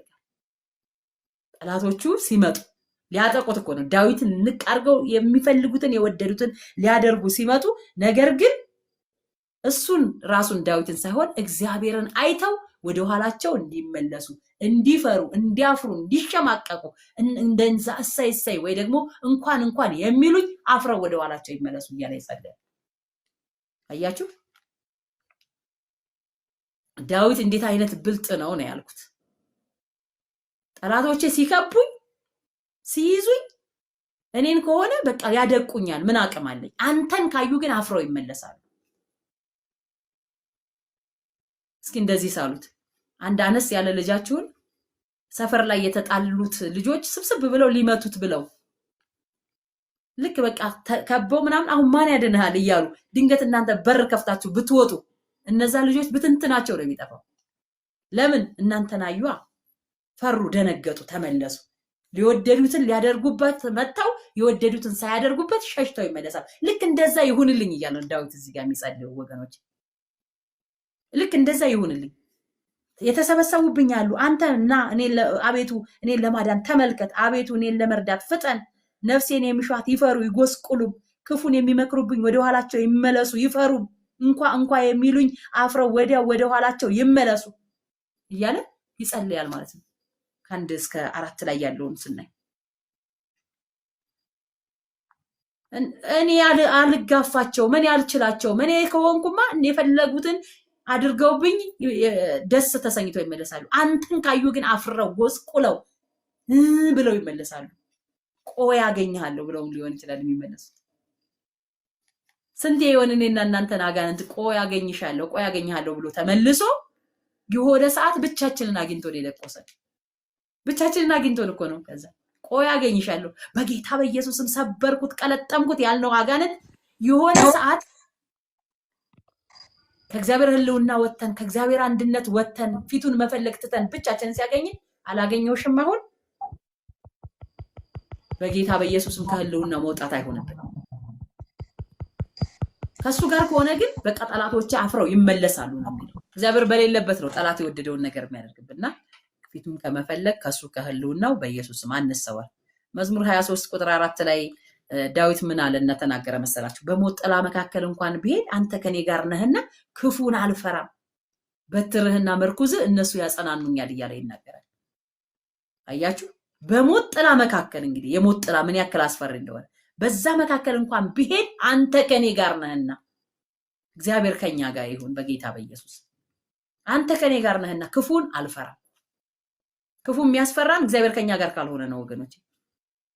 እና ቁጥር 4 ላይ እንግዲህ የእግዚአብሔር መገኘት ማዳኑን የሚሹ ደግሞ ሐሴትን ያድርጉ፣ ደስታ ይኑራቸው እያለ እድል ፈንታቸው ደስታ ሐሴት ማድረግ እንደሆነ እየገለጠ ይዘምራል ዳዊት ማለት ነው። ከቁጥር 4 ጀምሮ ያለው ቃል አያችሁ። እግዚአብሔርን አንተን የሚሹ ደግሞ ደስ ይበላቸው አይደለም የሚለው። የአመፀኞቹ ሁለት አይነት ሰዎች ነው እዚህ ጋር መዝሙር 7 ላይ የምናየው። ግማሾቹ የእሱ ጠላቶች ናቸው፣ ልክ እግዚአብሔርን ሲያዩት ደንግጠው አፍረው የሚመለሱ ናቸው። ሌሎቹ ደግሞ እግዚአብሔርን በማግኘታቸው የእግዚአብሔር ወዳጆች ስለሆኑ የእግዚአብሔርን የሚፈልጉ ስለሆኑ ደስ የሚሰኙ ሐሴት የሚያደርጉ እግዚአብሔርን የሚባርኩ አያችሁ፣ እግዚአብሔርን የሚባርኩ የእግዚአብሔርን ታላቅነት የሚያወድሱ ናቸው። ስለዚህ መዝሙር 35 ቁጥር 27 ላይ ጽድቄን የሚወዷት ደስ ይበላቸው ብሎ ተናግሯል። ጽድቄን የሚወዷት ደስ ይበላቸው፣ ሐሴትን የሚያደርጉ የባሪያውንም ሰላም የሚወድ እግዚአብሔር ታላቅ ይሁን ዘወትር ይበሉ።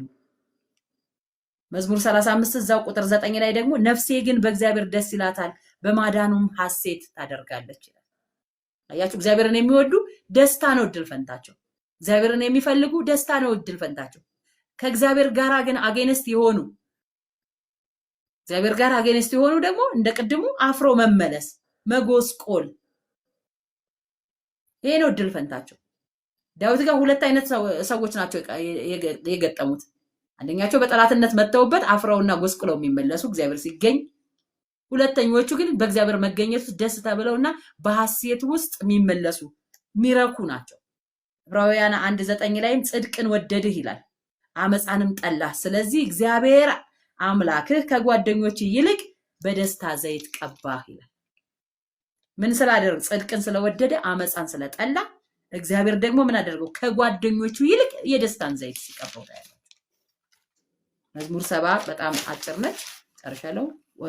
መዝሙር 71 ላይ መዝሙር 71 እንግዲህ የእግዚአብሔርን የጽድቅ ስራ በተስፋ ስለመጠባበቅ ነው እዚህ ጋር የሚያወራው። በዚህ ክፍል ውስጥ እንግዲህ ሁለት አይነት ነገር ነው የምናየው። ምስጋና አለ፣ ደግሞ ወዮታ አለ። ወዮ የሚልበት በቃ ዳዊት ደግሞ የሚያመሰግንበት ሁለቱ በአንድነት ነው የቀረቡት እና ሁለቱ በአንድነት መቅረባቸው ወዮታ ራሱ መዝሙር ለመሆኑ ማሳያ ነው።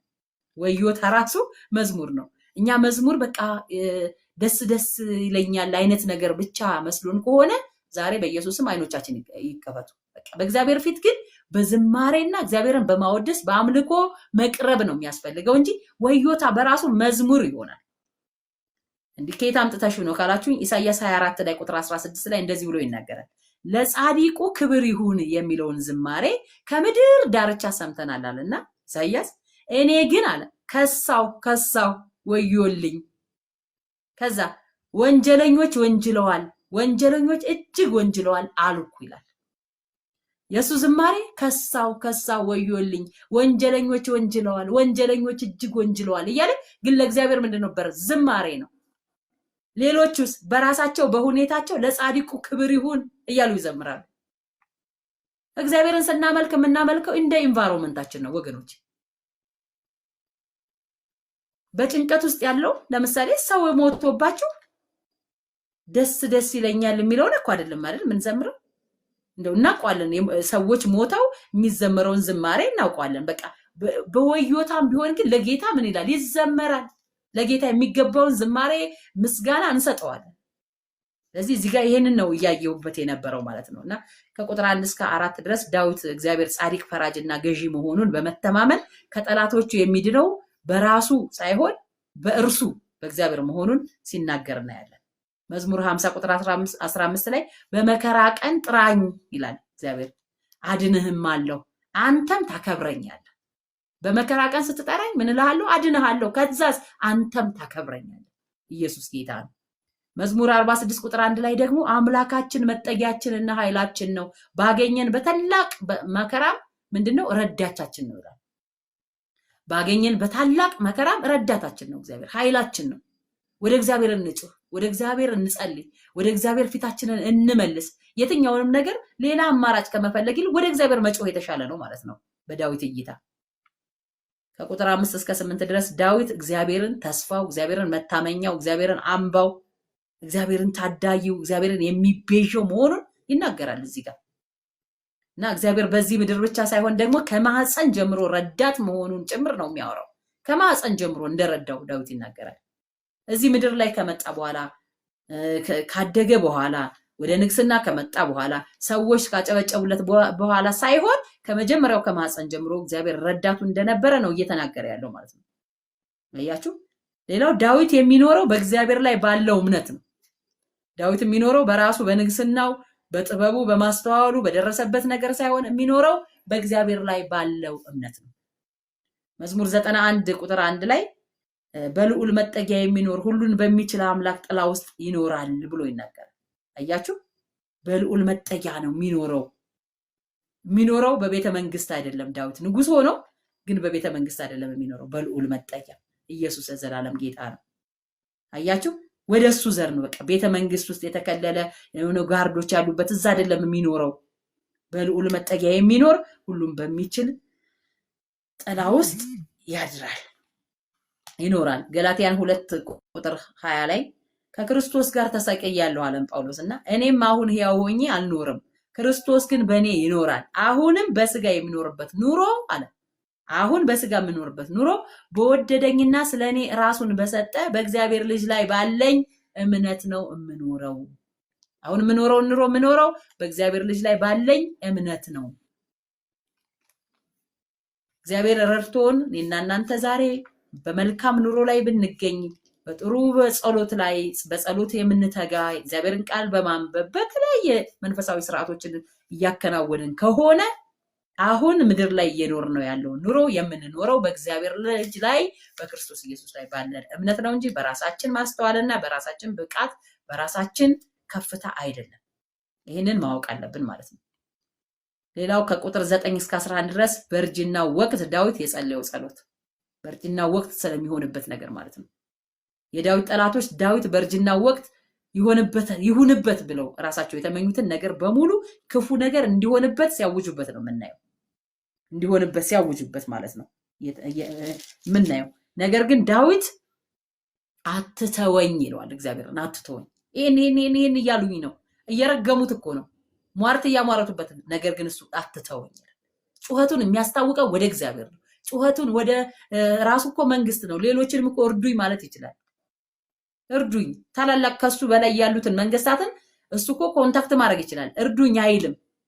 የሚለው አንድ ነገር ነው። በቃ ወደ እግዚአብሔር ነው። አትተወኝ እግዚአብሔር ሆይ አንተ ነህ መከታዬ፣ አንተ ነህ የምታደገኝ እያለ ነው። እና ፊልጵስዩስ 4 ቁጥር 6 ላይ ጌታ ቅርብ ነው ይለናል። በነገር ሁሉ በጸሎትና በምልጃ ከምስጋና ጋር በእግዚአብሔር ዘንድ ልመናችሁን አስታውቁ እንጂ በአንዳች አትጨነቁ። ያስጨንቃል ዳዊት ያለበት ነገር፣ ግን እሱ ለእግዚአብሔር ነው የሚያሳውቀው። ባይዘው ኢየሱስ ራሱ እኮ ተጨንቆ ነበር። ጭንቀት ሊኖር ይችላል፣ መከራ ሊኖር ይችላል በምድር ላይ ያለን፣ ጠላቶች ሊበዙ ሊነሱ ይችላሉ በምድር ላይ ያለን። ነገር ግን ሲጨንቀን ወደ ጌታ ሆናለሁ። ጌታ ቅርብ ነው። ያችሁ በነገር ሁሉ በጸሎትና በምልጃ ከምስጋና ጋር በእግዚአብሔር ዘንድ ልመናችሁን አስታውቁ እንጂ በአንዳች አትጨነቁ። ኢየሱስ ሲጨንቀው የሆነውን ነገር በዕብራውያን 5:7 ላይ እሱም በስጋው ወራት ከሞት ሊያድነው ወደሚችል ከብርቱ ጩኸትና ከእንባ ጋር ጸሎትና ምልጃን አቀረበ፣ እግዚአብሔርንም ስለመፍራቱ ተሰማለት። አያችሁ፣ ኢየሱስ ራሱ በጨነቀው ጊዜ በብርቱ ጩኸትና ከእንባ ጋር በጸሎትና በምልጃ አቀረበ። ልናልፍ እንችላለን፣ በጭንቀት ውስጥ ልናልፍ እንችላለን፣ በመከራ ውስጥ ግን መጸለይ፣ ወደ እግዚአብሔር መጮህ። ጌታ ኢየሱስ ይባርክ። ፖስት እያደረገ ነው ቦታውን ማለት ነው። ከቁጥር 12 እስከ 13 ላይ እግዚአብሔር ፈጥኖ ከጠላቶቹ ግፍና ጭካኔ እንዲታደጉት ይጸልያል።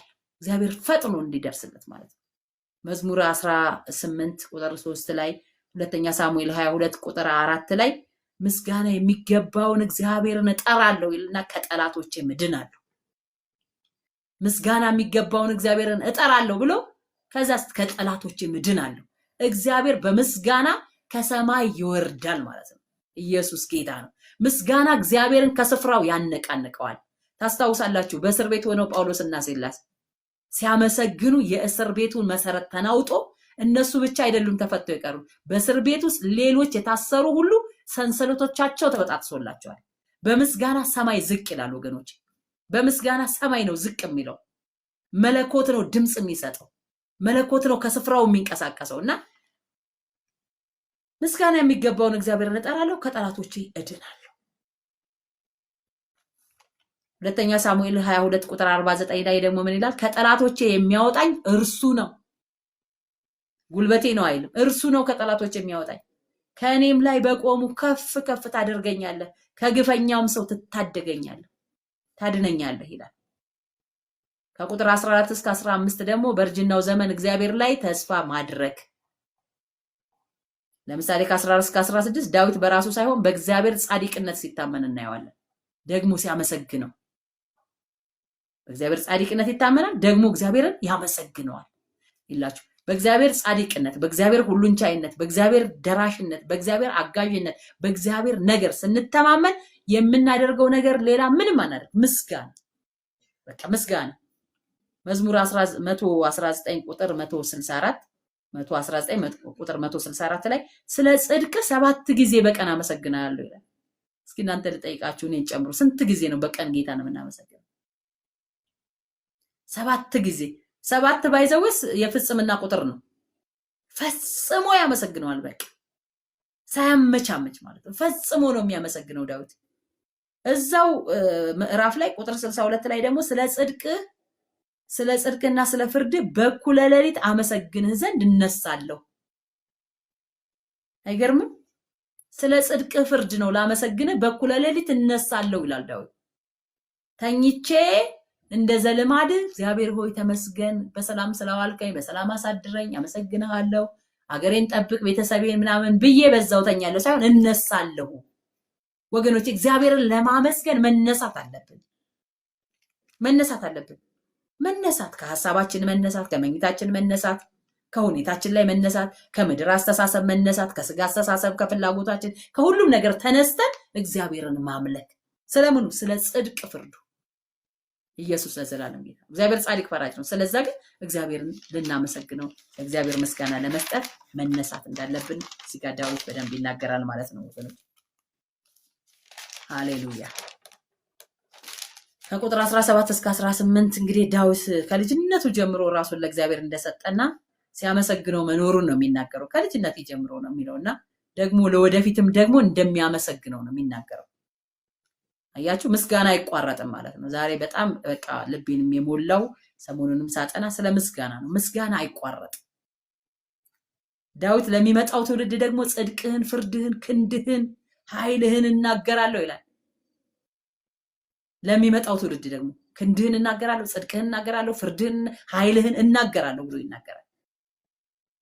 ምን ሲሆን ግን በእርጅናው ዘመን እስከ እርጅናው ድረስ እግዚአብሔር እና እኛም እግዚአብሔር እስከ እርጅና ዘመን በዚህ ምድር ላይ ካቆየን የእግዚአብሔርን ክንድ የእግዚአብሔርን ኃይልና ጽድቅ የሆነውን ክርስቶስ ኢየሱስን ወይም ደግሞ ወንጌልን ለሌሎች አስተላልፈን ተናግረን ልናልፍ እንጂ ዝም ብለን እንድንበላና እንድንጠጣ መሆን የለበትም ወገኖች። ከቆየን አይቀር ምን ሰራው ስራ ካለ ለቀጣዩ ትውልድ አስተላልፈ ነው የምናልፈው ነገር መኖር አለበት። መዝሙር 78 ቁጥር 6 ላይ የሚመጣው ትውልድ የሚወለዱትም ልጆች ያውቁ ዘንድ ተነስተው ለልጆቻቸው ይናገራሉ። ለምንድን ነው ተነስተው ለልጆቻቸው የሚናገሩት? የሚመጣው ትውልድ የሚወለዱም ልጆች ያውቁት ዘንድ ነው። መዝሙር 102 ቁጥር 18 ላይ ደግሞ ይህ ለሚመጣ ትውልድ ይጻፍ ይለናል። ይጻፍ፣ ይሄ ለሚመጣው ትውልድ ይጻፍ። ስለማ ስለ እግዚአብሔር፣ ስለ ጽድቁ፣ ስለ ታዳጊነቱ፣ ስለ አዳኝነቱ፣ ስለ ቸርነቱ፣ ስለ ምህረቱ ይጻፍ ለሚመጣው ትውልድ። የሚመጣው ትውልድ የተጻፈለት ነገር ከዛ የሚፈጠርም ህዝብ ለእግዚአብሔር እልል ይበል። ወገኖቼ እግዚአብሔር እድል ሰጥቶን እኔና እናንተ ከዛ ፍጥረት አንድ ጀምረን አሁን መጽሐፍ ቅዱስን እያጠናን እዚህ መዝሙር 71 ላይ ደረስን አይደለ? 72 ላይ እስከ ዛሬዋ ቀን ድረስ መቼም እግዚአብሔር እየተናገረ ነው። በደንብ ባስተማራቸው ባነጻቸውም ደግሞ እንደኔ አይነት ባለውም ኮልታፋ እየተናገረ ነው። ምንም ይሁን ምንም ግን እያንዳንዳችን ማስታወሻ እያያዝን ነው አይደል? ቢያንስ ማስታወሻችንን በሚነበብ ጽሑፍ እንጻፈው። ሃዩዬ ነገ ልጅሽ ያነበዋል። አንቺ ልታልፊ ትችያለሽ። የልጅ ልጅሽ የሚያነበው መሆን አለበት። አያችሁ፣ መልካም ነገር ነው እኛ እያደረግን ያለነው። የእግዚአብሔር ነገር ነው እየተጻፈ ያለው። ይጻፍ አለ ለሚመጣ ትውልድ ይጻፍና ከዛ በኋላ ይሄ ደግሞ የሚፈጠር ህዝብ ደግሞ ለእግዚአብሔር እልል ይበል። ለጻፈው ሰው አይደለም እልል የሚለው፣ ለጸሐፊው ሳይሆን የጸሐፊው ራሱ የጻፈው ስለ እግዚአብሔር ስለሆነ እልል ሲል ስለ እግዚአብሔር ነው። ምስጋና ሲያመጣ ስለ እግዚአብሔር ነው። ለልጆቻችን አውርሰን ለትውልዳችን ተናግረን ማለፍ ያለብን ነገር ቢኖር የእግዚአብሔርን ነገር ነው። ቁጥር 19 ላይ እግዚአብሔር እንግዲህ እስከ አርያም ድረስ የሚመስለው ነገር እስከ ሰማይ ድረስ የሁሉም ግዛት ላይ የሚመስለው እንደሌለ ዳዊት እየተናገረ ነው የሚጨርሰው ማለት ነው። እዚህ የሚናገረው ቁጥር 19 ላይ አንደኛ ሳሙኤል 2:2 ላይ እንደ እግዚአብሔር ቅዱስ የለምና እንደ አምላካችንም ጻድቅ የለምና ካንተ በቀር ቅዱስ የለም። ኢየሱስ ጌታ ነው። አያችሁ፣ እግዚአብሔር በቃ ካንተ በቀር ቅዱስ የለም። እንደ እግዚአብሔር ቅዱስ የለም፣ እንደ አምላካችንም ጻድቅ የለም፣ ካንተ በቀር ቅዱስ የለም። ዘዳግም 33 ላይ ቁጥር 26 ላይ ደግሞ ሙሴ ሊሞት ሲል ለእስራኤል የጻፈው ይሽሩን ሆይ ያለና በሰማያት ላይ ለረድኤት በደመናት ላይ በታላቅነት እንደሚሄድ እንደ እግዚአብሔር ያለ ማንም የለም። ዮሐንስ ወንጌል ምዕራፍ 1 መጣና ደግሞ ቁጥር 3 ላይ ሁሉ በእርሱ ሆነ ከሆነውም አንዳች እንኳን ያለ እርሱ አልሆነም። አያችሁ፣ የእግዚአብሔርን ሉዓላዊነት ነው በደንብ እዚህ ጋር የምናየው። ቁጥር 20 እስከ 21 ላይ ያለው የዳዊት መከራ ብዛቱ ግን ብዙ ቢሆንም ደግሞ የእግዚአብሔር ታላቅነት ስለሚበልጥ ሕያው ሲያደርገው ከምድር ጥልቅ ሲያወጣው ደግሞ ደስ ሲያሰኘው እናያለን። እንዲሆንኩ ጣልከኝና አነሳኸኝ፣ ጉድጓድ ጥልቅ ገብቼ ነበር ከጥልቁ አወጣኸኝ። እንደዚህ ነው የሚለው። ክፍሉን ሄዳችሁ በደንብ አንብቡት። እኔ ማስታወሻዬን እንትን እያልኩ ነው የምነግራችሁ። አያችሁ፣ እግዚአብሔር ምንድነው የእግዚአብሔር ታላቅነት ይበልጣል። ከመከራው ከችግሩ ታላቅነት ይልቅ የእግዚአብሔር ታላቅነት ይበልጣል። የእግዚአብሔር በሁሉ ላይ ሉዓላዊ አምላክ ሆኖ መገለጥ ይበልጣል። ራእይ 1:8 ላይ ምን ይላል? ያለውና የነበረው የሚመጣውን ሁሉን የሚገዛ ጌታ አምላክ አልፋና ኦሜጋ እኔ ነኝ። ራሱ እኮ እግዚአብሔር ነው እንደዚህ ያለ ያለውና የነበረው ብሎ የሚመጣው ብሎ ሁሉን የሚገዛ በሰማይ ያለውን በምድር ያለውን ከምድርም በታች ለሱ ይገዛሉ። አያችሁ፣ ፍጥረት ሁሉ ለሱ ይገዛል። ዕብራውያን 2:14-15 ላይ እንግዲህ ልጆቹ በስጋና በደም ስለሚካፈሉ እሱ ደግሞ በሞት ላይ ስልጣን ያለውን በሞቱ እንዲሽር ይኸውም ዲያብሎስ ነው ይልና በሕይወታቸውም ስለ ሁሉ ሞት ፍርሃት በባርነት ይታሰሩ የነበሩትን ሁሉ ነፃ እንዲያወጣ በስጋና በደም እንዲሁ ተካፈለ። በሞት ላይ ስልጣን ያለው ማን ነበር? ዲያብሎስ። ዲያብሎስን በሞቱ ሽሮ ሌሎችን በሞት ፍርሃት ባርነት የተያዙትን ነፃ ለማውጣት በዚህ ሁሉ ላይ እግዚአብሔር ምንድነው? ሉዓላዊ ነው። በዚህ ሁሉ ላይ እግዚአብሔር ምንድነው? ገዢ ነው። ዶሚኔት ያደርጋል እግዚአብሔር። ስለዚህ ዳዊት በቃ ከችግሩ ከታላቅነት ይልቅ የእግዚአብሔርን ታላቅነት ተማምኖ ይህንን ጸሎት የጸለየው ማለት ነው። ከቁጥር 22-24 በእምነት የቀረበ ምስጋና ነው እያየን ያለ ነው። በእምነት የቀረበ ምስጋና ነው። ዳዊት በዚህ ምዕራፍ ላይ መዝሙሩን የሚጨርሰው እግዚአብሔርን ስለ ታማኝነቱ በአደባባይ ለማምለክ ቃል ገብቶ ነው። እግዚአብሔር ታማኝ ነው ብዬ በአደባባይ አመልከዋለሁ፣ ዘምርለታለሁ ብሎ ቃል እየገባ ነው የሚመስለው እዛ ጋር ስታዩት ማለት ነው ዳዊት። አያችሁ፣ እግዚአብሔር ሁል ጊዜ በጓዳችን ይመለካል፣ ይመሰገናል። ግን ደግሞ እግዚአብሔር በአደባባይና በጉባኤ ይመሰገናል። በአደባባይና በጉባኤ እግዚአብሔር ይመሰገናል። አንደኛ ዜና ምዕራፍ 29 ቁጥር 10 ላይ አንደኛ ዜና 29:10 ላይ ዳዊት ራሱ ዳዊትም በጉባኤው ሁሉ ፊት እግዚአብሔርን ባረከ። ዳዊትም አለ አቤቱ አባታችን የእስራኤል አምላክ ወይ ከዘላለም እስከ ዘላለም ተባረክ። ኢየሱስ ጌታ ነው። በጉባኤ ቆመው ማለት ነው ዳዊት። ሐዋርያት ሥራ ምዕራፍ 20 ከቁጥር 20-21 ላይም እንደዚህ ይላል ወደ እግዚአብሔር ዘንድ ለንስሐና በጌታችን በኢየሱስ ክርስቶስ ማመንን ለአይሁድና ለግሪክ ሰዎች እየመሰከርኩ አለ በጉባኤም በቤታቸውም አወራሁላችሁና አስተማርኳችሁ እንጂ ከሚጠቅማችሁ ነገር አንዳች እንኳን አላስቀረሁም እያለ ይናገራል። እዚህ ጋር ምን እያለ ነው? በጉባኤም ደግሞ በቤታችሁ። የእግዚአብሔር ነገር በጉባኤም ይነገራል፣ በቤትም ይነገራል። ግን የእግዚአብሔር ነገር በቤት ብቻ አይደለም፣ በጓዳ ብቻ አይደለም።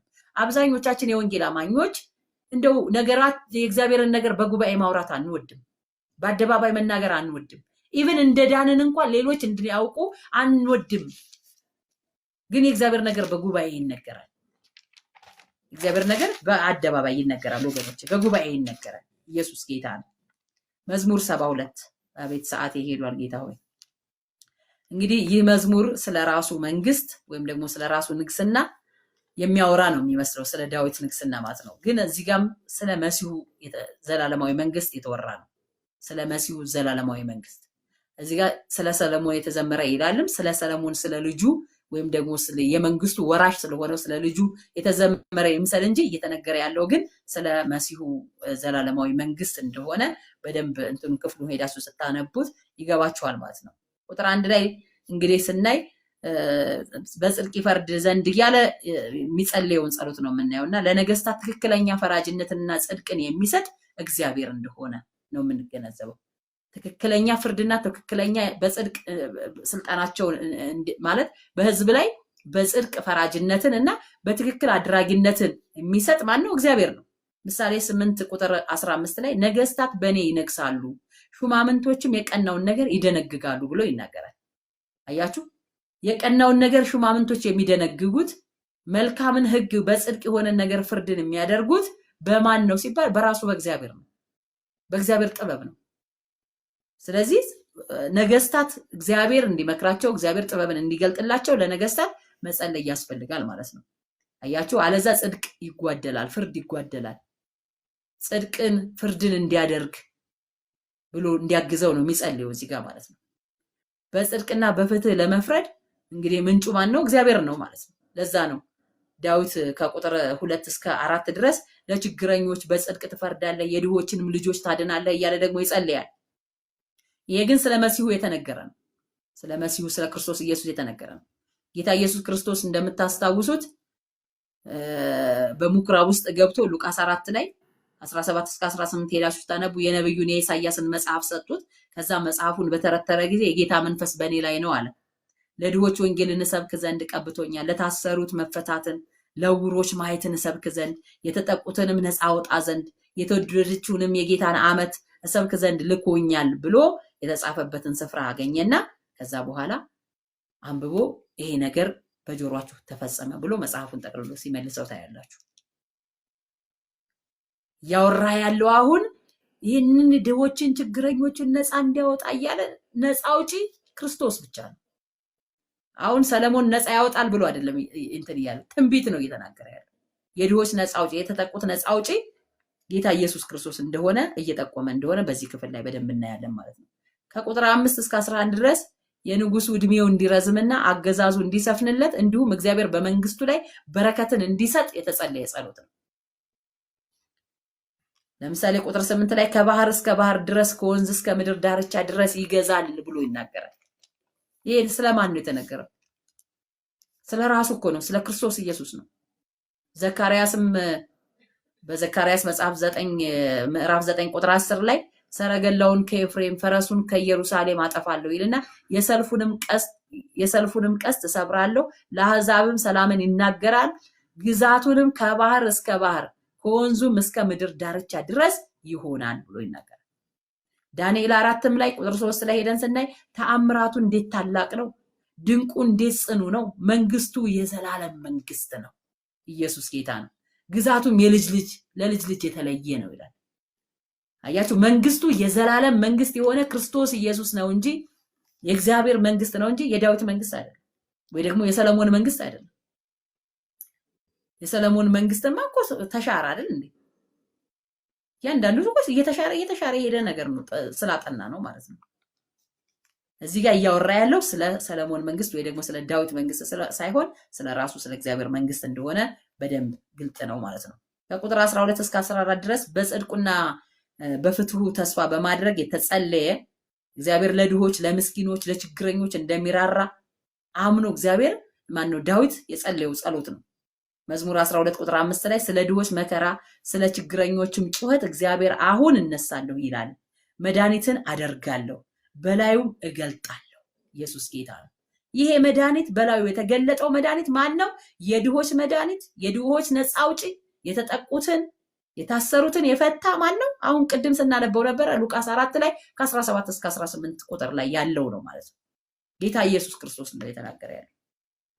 ከቁጥር 15 እስከ 17 ላይ ድረስ ደግሞ የንጉሱ እድሜ እንዲረዝም ከዛ የሚገዛቸው የሚያስተዳድራቸው ደግሞ የሚገዙለት ህዝቦች ደግሞ ለእግዚአብሔር ከባረካቸው በረከት ከተሰጣቸው ስጦታን ይዘው እንዲመጡ ጭምር እየጸለየ ደግሞ እነዚህ የሚያመልኩ እና የሚታዘዙልህ የሚፈሩ ህዝቦች ባንተ ይባረኩ ባርካቸው እያለ ነው የሚጸልይ።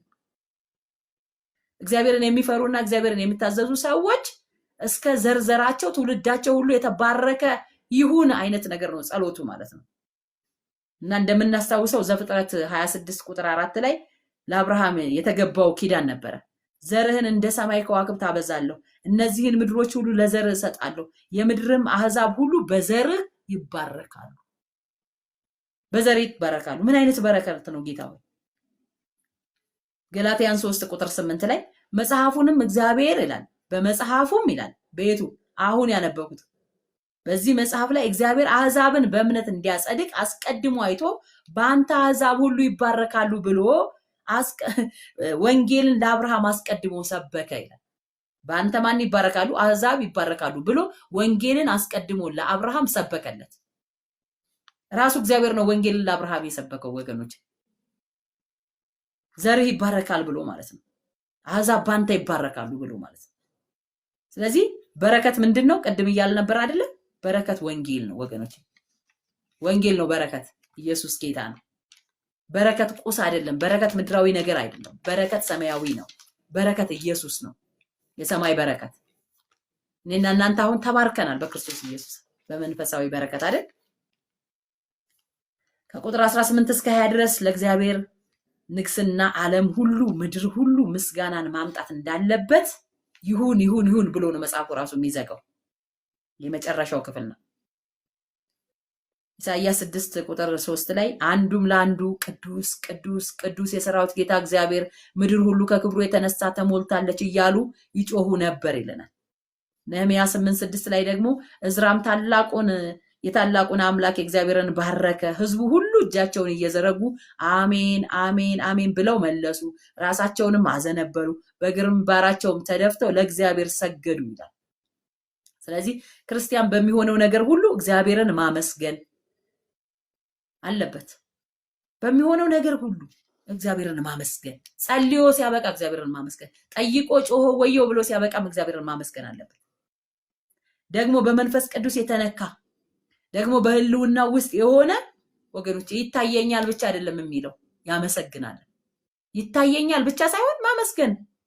እናንተ በመንፈስ ቅዱስ ተነክታችሁ ይታየኛል ላይሆን ይችላል የምትሉት፣ ትክክለኛ ክርስቲያን ይታየኛል አይደለም የሚለው። የሆነ መንፈስ መጣብኝ ይታየኛል ስትወጪ ስትገቢ ምናምን ሳይሆን የሚለው እግዚአብሔርን ነው የሚባርከው በመንፈስ ቅዱስ የተነካ። ይህም ሉቃስ 1 ቁጥር 67 ላይ የዮሐንስ አባት ዘካርያስ የተናገረው፣ አባቱ ዘካርያስም ይላል መንፈስ ቅዱስ ሞላበት ትንቢትም ተናገረ። ምን ብሎ እንዲህም አለ ይልና የእስራኤል ጌታ አምላክ ይባረክ፣ ጎብኝቶ ለህዝቡ ቤዛ አድርጎናል። ኢየሱስ ጌታ ነው። በመንፈስ ቅዱስ ተሞልቶ እኮ ነው፣ አየው ሳይሆን የእስራኤል ቅዱስ እግዚአብሔር ይባረክ፣ ጎብኝቶ ለህዝቡ ቤዛ አድርጎናል። ኢየሱስ ለዘላለም ጌታ ነው። የሚሆነውን ነገር በሙሉ ስናመሰግን በመንፈስ ቅዱስ ተነክተን ሊሆን ይችላል። አንደበታችን ላይ መምጣት ያለበት መጀመሪያ ምስጋና መሆን አለበት። በጌታ በኢየሱስም እግዚአብሔር በምስጋና ይባርከን።